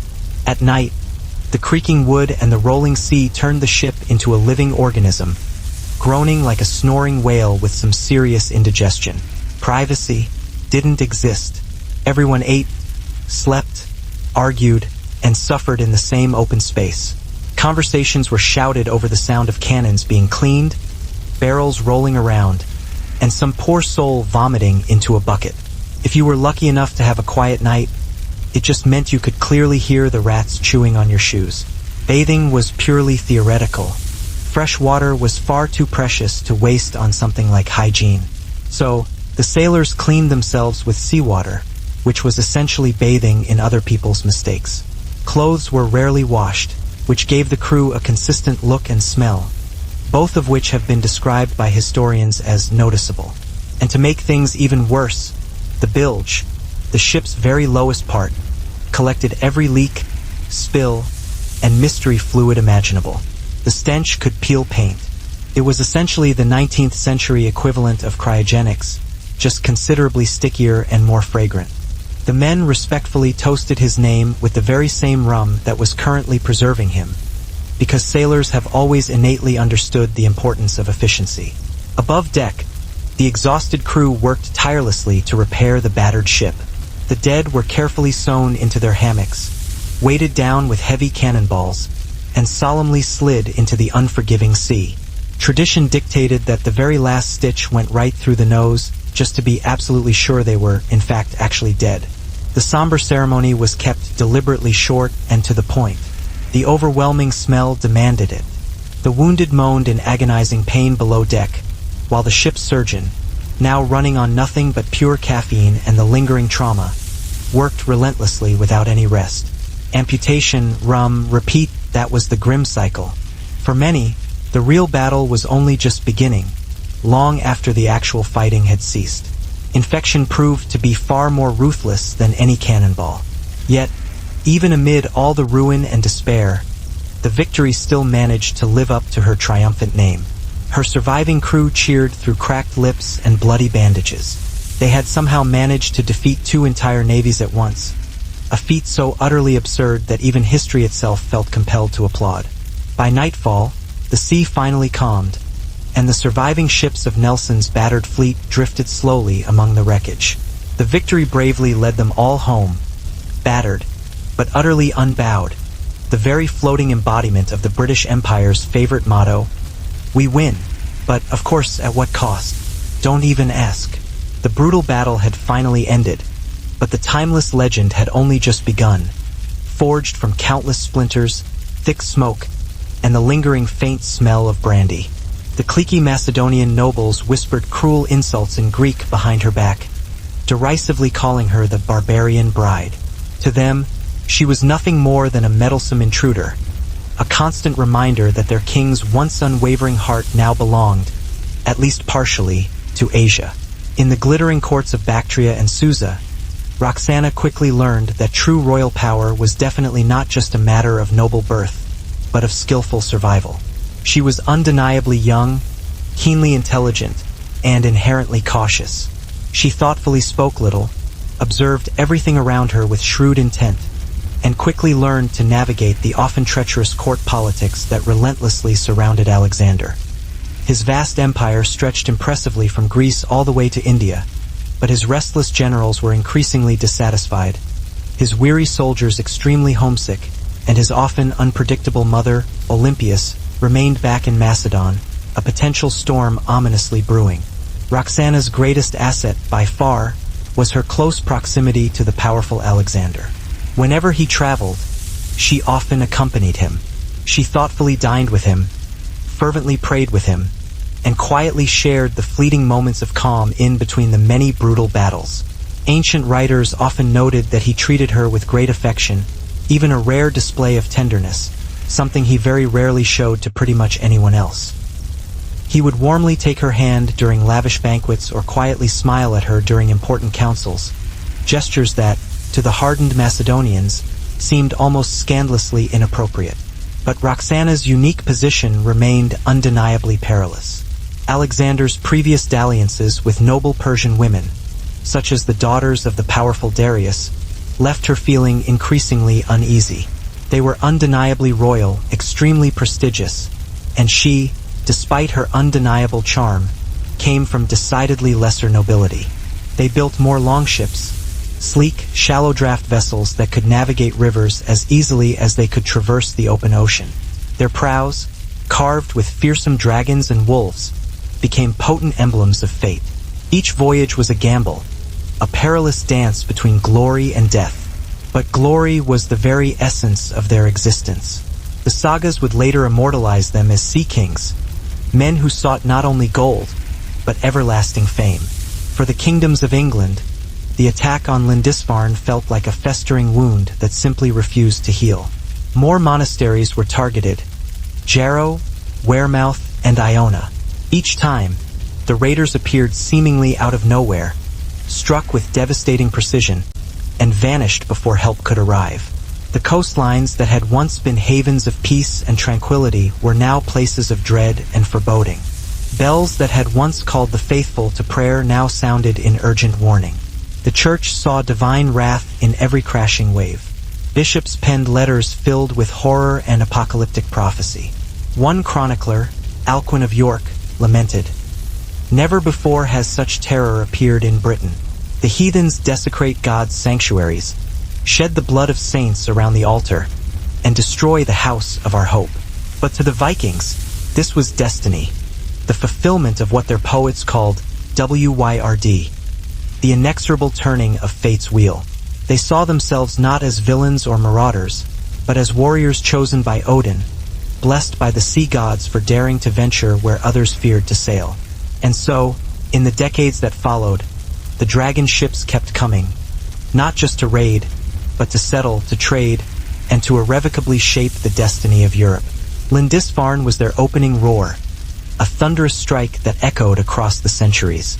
What began as one bloody morning on a lonely island would blossom into an era that would forever be remembered as the Age of the Vikings. The serpent also carried an unmistakable sexual meaning, representing the embodiment of male energy. Penetrating, potent, and undeniably unpredictable, yet always intrinsically tied to the nurturing power of the female earth. In fertility rituals, both men and women invoked the serpent together.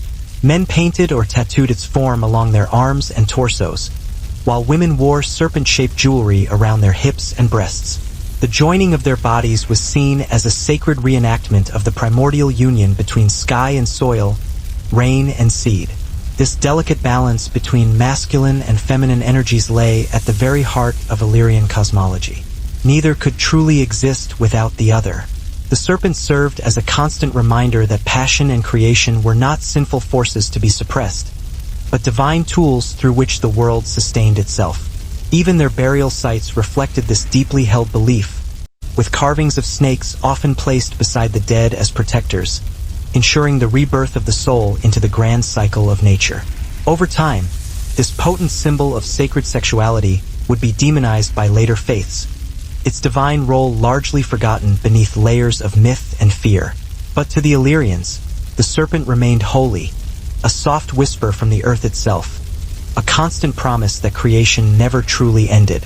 It shed its skin as they believed all life must, only to be born again in endless, fertile renewal. Fertility among the Illyrians was not merely a natural event to be taken for granted. It was a sacred performance, a constant rhythm that tied the human body to the very pulse of the earth. Every season carried its own specific ceremonies, from the spring sowing to the autumn harvest, each blending sensuality, heartfelt gratitude, and deep reverence for the divine powers that governed all of creation. Pumping it out was a daily chore, usually assigned to whoever had annoyed the bosun that morning. Yet somehow the men survived down there for months, even years. They joked, they sang, they drank, and they occasionally even remembered what daylight looked like. In this damp, claustrophobic nightmare, camaraderie became a valuable currency. It was filthy, dark, and dangerous, but to the men of the Victory it was home. A floating, leaking, disease-ridden home powered entirely by rum and delusion. If you've ever wondered what sustained the mighty Royal Navy, the answer is actually pretty simple. Salt, alcohol, and a whole lot of misplaced confidence. The HMS Victory was a triumph of naval engineering, but an absolute catastrophe for human digestion. The ship's food supply was designed purely for survival, not for anything even remotely resembling satisfaction. Sailors ate what was known as the standard ration, which sounded official but tasted like punishment. Every single day they were issued salted beef or pork, ship's biscuit, and something optimistically called peas pudding, a beige paste that looked like despair and tasted like betrayal. The meat had been salted so heavily that it could probably outlive the entire crew. The biscuits were so rock hard that you had to soak them in beer before you could even attempt to eat them, which conveniently doubled as dental work. Fresh food? That existed for maybe 3 days after leaving port. After that, the Victory became a floating warehouse of non-perishable sadness. Fruits and vegetables were mythical concepts known only from stories. The result, of course, was scurvy, a nasty disease that made your gums rot faster than your morale. The ship's cook operated out of a brick oven built right into the galley. Meals were boiled in one massive cauldron, where meat, vegetables, and occasionally socks were all cooked together into some kind of unholy stew. It wasn't exactly fine dining. After Trafalgar, the HMS Victory had undeniably earned eternal glory, and also, quite possibly, permanent back pain. She limped painfully home to Portsmouth, a floating wreck barely held together by a combination of desperate prayer, sticky tar, and several hundred decidedly sarcastic sailors. Her fighting days were officially over, but retirement wasn't exactly going to be all that relaxing. The Royal Navy just didn't do rest. They did reassignment. First, she became a harbor ship, unceremoniously stripped of her once proud sails and dignity, and then used as a glorified floating barracks and storage depot. Just imagine being one of history's most famous warships and then spending your golden years as essentially a glorified warehouse. The Victory went from dramatically delivering broadsides to mournfully delivering spare rope. The only thing she battled now was relentless rot. By the mid-19th century, time had really started to take its toll. Her once mighty hull visibly sagged, her towering masts cracked ominously, and her timbers groaned like an old man struggling to get out of bed. The Admiralty even considered the drastic step of scrapping her altogether, a bold move that almost immediately caused a national outrage. Even politicians eventually realized that you just can't simply throw away the ship that famously saved Britain, no matter how many barnacles it happened to have. Instead, they reluctantly decided to preserve her, which, in 19th century terms, essentially meant doing as absolutely little as possible and just hoping for the best. For decades, she just sat sadly in dock, slowly decomposing in full view of tourists, who typically described her as historic and smelling oddly like rum and despair. Then came the 20th century, when Britain finally realized that nostalgia could actually be monetized. Her simmering jealousy, whispered the prying chroniclers, was both fierce and remarkably immediate. It was said that she even demanded that no rival woman should ever dine or even rest anywhere near him. Some simply dismissed this as rampant rumor. Others shrewdly saw it as further undeniable proof of her unwavering will. The very same steely resolve beneath her captivating grace that had once helped her father's impregnable fortress defiantly defy an entire empire. In the grand halls of Asia, where Alexander's ambitious vision of a seamless fusion between East and West glittered enticingly like a half-formed dream, Roxana proudly stood precariously at its fragile center. She was both potent symbol and resilient survivor, a woman who undeniably loved a godlike conqueror, yet fully understood that his fervent love was potentially as dangerous as his formidable sword. And in that clear understanding, she skillfully began to play her own unique role, not just as queen, but as a powerful force quietly shaping the very course of destiny. As Alexander's boundless ambitions boldly stretched beyond Persia into the fabled, often mythical lands of distant India, Roxana faithfully followed, not as a passive queen, but as a potent symbol of unwavering loyalty and enduring unity. The grueling march was undeniably brutal, Months spent under a relentlessly blazing sun, weary soldiers wading through monsoon-soaked jungles and unforgiving desert heat. Many thought that she would inevitably stay safely behind, but Roxana stubbornly refused to do so. To passively remain safely in Bactria would ultimately mean being forgotten, permanently sidelined among the many forgotten women of his vast court.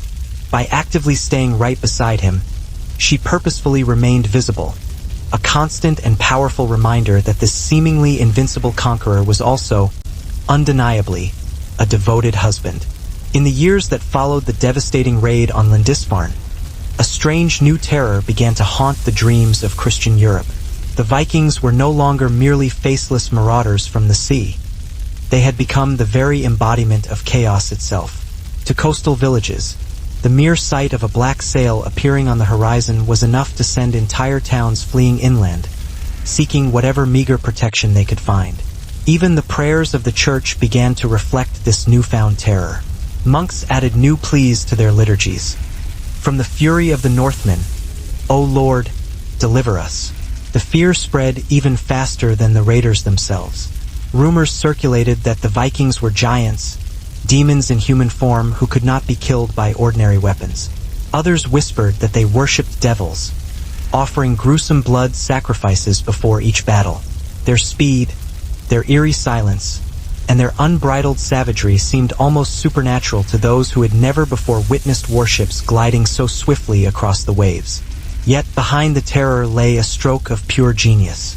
Viking longships were masterpieces of engineering. Shallow enough to sail up rivers, light enough to be dragged across land, and yet strong enough to cross vast oceans. They could appear virtually anywhere. In England one month, in Ireland the next, and in France before the year was out. No coastline, no church, and no king seemed capable of adequately preparing for their attacks. The monasteries, once powerful symbols of faith and peace, became their favorite targets. They were woefully undefended, overflowing with wealth, and filled with glittering gold relics and intricately crafted silver chalices. But beyond the treasures, the Vikings also seized slaves. Men, women, and children who vanished into the bustling slave markets of Scandinavia and beyond. The Northmen had effectively turned war into a lucrative economy. Europe's kings were humiliated. These rituals were not hidden away in secluded temples, but lived out in open fields, along flowing rivers, and atop towering mountains, always under the open skies where the gods could clearly see and the earth could readily listen. Spring was universally recognized as the season of awakening. When the snow finally melted from the generic peaks, Illyrian men and women gathered for joyous festivals celebrating the return of life. Fires were ceremonially lit on high ground, symbolizing the sun's renewed strength returning to the land. Young women danced barefoot through smoke and water, invoking the goddess Preen for fertility and love. They wore vibrant garlands of wild flowers, their bodies painted with red ochre, the color of blood, warmth, and vitality. Red was considered sacred, representing life made visible. In some regions, the rituals took on a more intimate nature. Couples were actively encouraged to join in sacred unions during the festivals, firmly believing that human passion mirrored the Earth's own regenerative renewal. Sexuality, far from being a taboo, was seen as a precious offering to the gods, a direct echo of the cosmic union between sky and soil. The joining of lovers was not an act of mere indulgence, but an active participation in the grand act of divine creation. Offerings inevitably followed, including baskets overflowing with grain, milk, and honey, as well as the occasional animal sacrifice. The blood spilled into the soil was believed to nourish the spirits residing beneath, ensuring abundance for the coming year. Priests and wise women guided these elaborate ceremonies, chanting invocations in ancient, forgotten tongues that bridged human breath with divine will. Even in marriage, echoes of these ancient rites survived. Illyrian weddings often included symbolic gestures of fertility, such as the groom gifting a plow or a sheath of wheat to the bride. It was more like edible recycling, but the real fuel of the British Navy wasn't actually food. It was rum. Every sailor received a daily ration mixed with water, a concoction known as grog, Officially, it was supposed to boost morale and kill bacteria. Unofficially, it just made everyone forget how bad the food was. The men drank so much that the ship was basically half war machine, half bar fight. Beer was also common, though once they got into the tropics, it usually turned into something that could strip paint. Water was stored in casks that very quickly went green.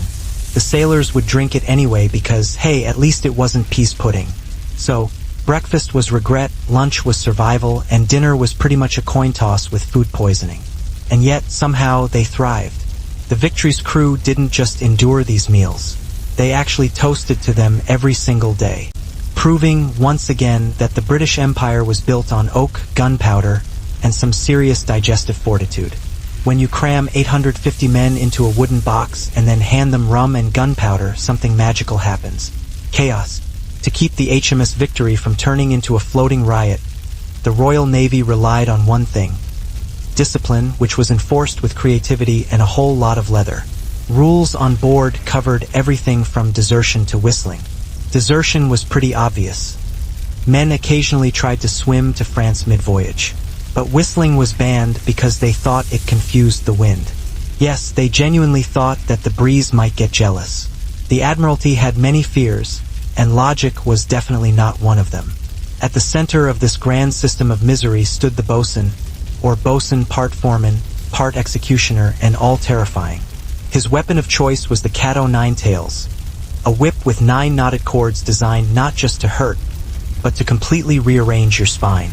In 1922, the Victory was ceremoniously moved into a dry dock and officially declared a national treasure, mostly because she was far too fragile to actually float anymore. Restoration finally began, which mostly involved carpenters muttering things like, "How is this thing still standing?" For several decades, including during World War II, she was even bombed by the Luftwaffe. Because even after a full 150 years, the Victory apparently couldn't take a single day off from being actively attacked. Miraculously, she managed to survive yet again, probably mostly out of spite. Today, she remains proudly in Portsmouth Dockyard, the world's oldest commissioned warship still technically afloat. Technically, she's part museum, part miracle, and part architectural guessing game. Her decks have been thoroughly polished, her guns rebrassed, and her distinctive smell, well, that's pretty much permanent. She no longer sails the high seas, but she still commands a considerable amount of awe. The Victory endures as a powerful reminder that Britain once built ships so incredibly tough that even time itself eventually gave up trying to sink them. The HMS Victory may rest quietly today, but her formidable ghost still certainly walks through every naval museum, sea shanty, and ridiculously overpriced souvenir shop in Britain. She stands as the very last echo of a bygone era when humans bravely tried to conquer the vast oceans, armed with nothing but wind, wood, and a healthy dose of misplaced confidence. Standing aboard her now, you can almost hear the haunting chorus of the past, the sharp crack of cannon fire, the deep groan of timbers, and the distant yelling of someone inevitably being flogged for whistling. Every single plank is a fossil of remarkable endurance, solid proof that humanity once built machines so magnificent that they somehow actually worked, despite everyone involved being at least half drunk. Their arduous journey through the imposing Hindu Kush mountain range was a significant test of both endurance and unshakable will. Men froze to death in the treacherous mountain passes. Elephants slipped precariously on narrow, icy trails, and essential supplies steadily dwindled. But Alexander, ever defiant of perceived limits, relentlessly pressed on. In their all-too-rare moments of much-needed rest, he and Roxana would often camp peacefully under the vast, starlit skies. Chroniclers often imagine them speaking softly of a brighter future. A world seamlessly united under their shared reign, where wise Greek philosophers and learned Eastern priests would freely debate under the very same roof. Yet beneath these seemingly idyllic dreams, deep tension subtly pulsed. The weary soldiers, now dishearteningly far from home and increasingly weary of relentless conquest, grew palpably resentful. They murmured openly that their powerful king had inexplicably become more Persian than Macedonian, wearing ostentatious silk robes, readily adopting unfamiliar foreign customs, and, of course, keeping a conspicuously foreign queen. Even the once unbreakable bond between Alexander and his loyal men, so carefully forged in the fires of hard-won battle and unwavering loyalty, began to subtly fray. Still, Roxana quietly endured. Her undeniable beauty and inherent dignity deeply impressed even the most hardened skeptics among Alexander's loyal companions. She was even personally present at the dramatic battle of the Hydaspes River, when Alexander famously faced King Porus, a colossal confrontation bravely fought in driving rain and flowing blood. After the hard-won victory, Alexander boldly ordered that Porus be treated with the utmost honor, much to the open astonishment of his often cynical generals. They ruled over the land, but the sea belonged to the raiders. Even the mighty Charlemagne reportedly trembled when reports reached him of fearsome northern fleets prowling the coasts of Francia. He ordered watchtowers to be built and coastlines to be heavily fortified. But he knew the truth in his heart. The Vikings were not simply an army. They were a raging storm. Each raid brought new converts to both fear and fervent faith. Churches overflowed with terrified peasants desperately begging for divine mercy, while poets whispered in hushed tones that the end of days had finally arrived. For the first time since the fall of Rome, Europe felt incredibly small and utterly defenseless. The Vikings had discovered the West's greatest weakness, its hard-won peace, and they had swiftly and ruthlessly turned it into their most potent weapon. To truly understand why the Vikings struck with such relentless fire and unbridled fearlessness, one must step into the world of their gods, a world where glory mattered far more than mere life itself. They were not driven solely by greed, but by a profound belief that fate, or WYRD, had already preordained every man's ultimate destiny. Cowardice could not delay it. Only courage could make it truly beautiful. Death in battle was not something to be feared, but welcomed. For those who fell with a weapon firmly in their hand would be carried by Valkyries to Valhalla, Odin's magnificent hall of the slain, to feast forever among legendary heroes. Before setting sail on their perilous voyages, Viking war bands held elaborate ceremonies that intertwined elements of reverence and raw brutality. Offerings of mead, animals, and, on occasion, even human captives were made to appease Odin, Thor, and Frey. The air would grow thick with the pungent aroma of smoke and the haunting sound of chanting as the Gothi, or priest, cast runes into the crackling fire to discern the god's will. The bride, in turn, would circle the hearth 3 times to honor the goddess of home and womb. To the Illyrians, fertility was about far more than just crops or children. It was the very act of keeping the world alive and thriving. Every seed planted, every kiss shared, and every offering made was considered part of a grand and continuous exchange between humans and the divine. Life was seen as sacred, and desire was its holiest prayer. Among the Illyrians, the human body was not viewed as something to conceal out of shame. It was considered a living altar, the very vessel of divine power. Especially for women, the body symbolized the earth's creative energy, capable of bringing forth new life, healing, and continuity. Every curve, every natural rhythm of the female form was intrinsically tied to cosmic cycles. The waxing and waning of the moon, the changing of the seasons, and the eternal cycle of birth and decay within the natural world. When a girl came of age, her transformation was not hidden away in secrecy, but celebrated as a sacred event. This passage into womanhood was often marked by ritual tattooing, an ancient Illyrian custom found among various tribes across the Balkans. The tattoos, meticulously made with soot and natural pigments, were applied to the hands, arms, and chest in intricate geometric and spiral patterns. These marks were not intended as ornaments of vanity. They were spiritual seals, protective symbols, and bold declarations of maturity. The bosun carried it around like a fashion accessory, always ready to remind the crew that pain builds character.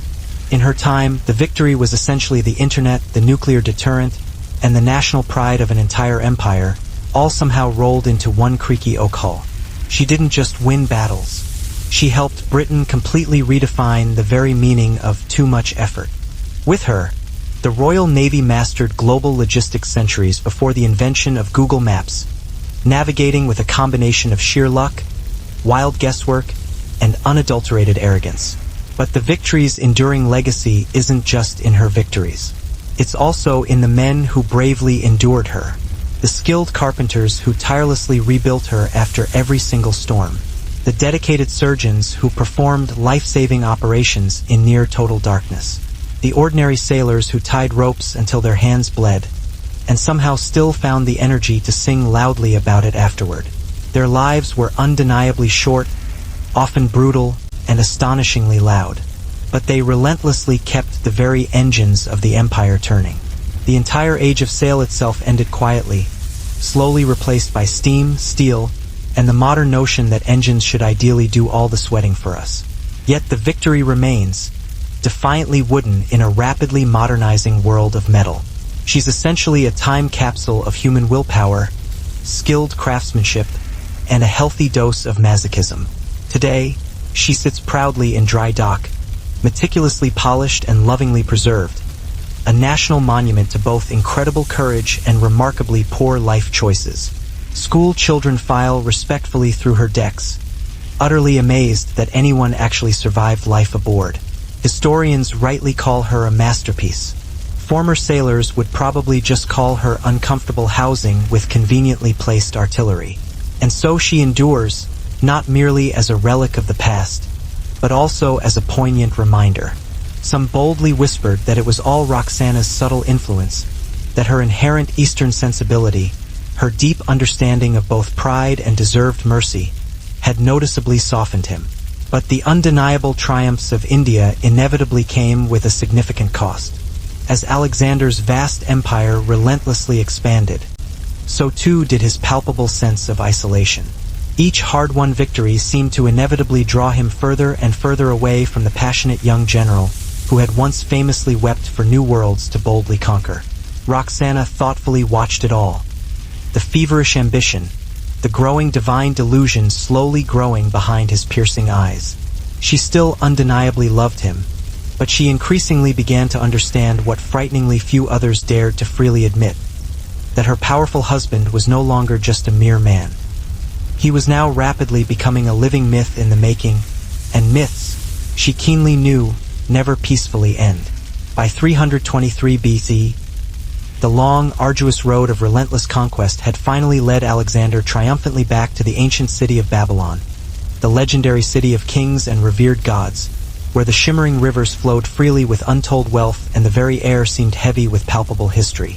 It was here, deep in the very heart of Mesopotamia, that the world's greatest conqueror slowly began to unravel. The seemingly endless campaigns had undeniably taken their long-term toll. Lingering fever, crippling exhaustion, and perhaps even fate itself slowly began to close in. Roxana, now visibly pregnant, loyally accompanied him as he boldly planned new and ambitious expeditions, this time with the goal of finally conquering Arabia. Even in his obvious frailty, Alexander continued to boldly dream of unconquered worlds yet to come. At night, Babylon's opulent palace echoed with lavish banquets and lively music, but the often forced laughter ultimately sounded hollow. His wary generals whispered anxiously of potential mutiny. If the omens were favorable, they charged into the sea with boisterous laughter. If they were unfavorable, they went anyway, for to defy fate was considered the greatest sin of all. This unwavering spiritual armor made them virtually unstoppable. The terrified monks at Lindisfarne saw only ruthless savages, but the Vikings saw themselves as warriors fulfilling their divine destiny. When they raised their axes inside the sacred church, they believed they were testing the strength of the foreign gods. Each raid was both a brutal battle and a solemn sacrifice. Blood for gold, death for glory. Their elaborate mythology fueled their incredible endurance. In a world where even the gods were doomed to die at Ragnarok, life was merely a fleeting spark flickering between raging storms. To live timidly was considered far worse than death. To die memorably was to somehow cheat oblivion itself. So they actively sought songs, not safety. And Europe, lulled into its comfortable complacency, was utterly unprepared for men who measured success in terms of enduring legends. To the terrified monks, they were simply pagans damned to eternal fire. But to themselves, they were the chosen ones, guided by Odin's ravens, protected by Thor's mighty hammer, and destined to carve their names into the very bones of the world. And so the Viking creed spread across the vast and unforgiving North Sea. That courage defied even the gods, that memory outlasted death, and that fear was only for slaves. A reminder that once, long before the advent of electricity, humans built a truly remarkable machine capable of fearlessly crossing oceans, toppling empires, and permanently ruining everyone's hearing.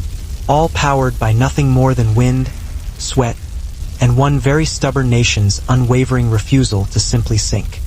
His weary soldiers longed desperately for the familiar comforts of distant Macedon. Alexander himself began to drift uneasily between grandiose visions and grim, unsettling silence. Some whispered that he ominously saw terrible omens. Ravens eerily circling the palace, strange winds inexplicably blowing out lamps during sacred ceremonies. Roxana, ever watchful and ever loyal, tried desperately to shield him from any further intrigue. But even she uneasily sensed that something fundamental was undeniably changing. When Hephaestion, his closest companion and perhaps the only man he ever truly trusted without question, died suddenly of a raging fever, Alexander's profound grief slowly turned into palpable madness. He fiercely ordered massive funeral rites, irrationally demanding that entire cities be leveled in Hephaestion's esteemed honor. Roxana quietly stayed. Beside him, Roxana offered what comfort she could, even as she feared his growing instability. Despite his tenderness toward her, Alexander's self-image as a divine being had reached its peak. He now openly declared himself a god, claiming to be the son of Zeus Ammon. Then came the fateful fever. Accounts differ. Some point to poisoned wine, others to heatstroke or infection. Yet all agree on one thing. Within days, the once unstoppable Alexander lay powerless in his bed, unable to even speak. Roxana remained at his side as his voice faded to mere whispers. His generals came and went, pleading for orders, but his hand gestures grew too weak to command. On the 11th day, the conqueror of the world breathed his last in Babylon's palace. The empire fell silent. Outside, soldiers wept and tore at their tunics. Inside, Roxana sat beside his body, her face veiled, her future plunged into uncertainty. The woman who had united East and West through love now faced a new kind of battle, one not of swords and empires, but of survival in a world built entirely around the man she had just lost. With Alexander's body lying cold in Babylon, his vast empire, stretching from the Nile to the Indus, suddenly lacked a heartbeat. The conqueror who had united East and West left behind no clear air, only chaos and suspicion. And at the very center of that storm stood Roxana, now a widow and soon to be a mother. She understood immediately that her survival hinged on the child she carried. If it was a boy, he could lay claim to the empire. If not, she was doomed. The generals, once unified under Alexander's command, now turned on each other like wolves fighting over a carcass. Perdiccas, one of Alexander's top commanders, took charge of guarding the royal family, but even he harbored his own ambitions. Roxana, young yet sharper than many of the men around her, played her role with quiet cunning. Then came the most chilling moment of her life. Two other women also claimed to be Alexander's widows, Statara and Parysatis, daughters of Persian royalty. To Roxana, their existence threatened everything. If either of them bore a child, her own son's claim would mean nothing. And so, in a ruthless act that shocked even her allies, Roxana invited the Persian princesses to Babylon and had them quietly executed. Their bodies were never recovered. The empire fractured, but Roxana's place was secured.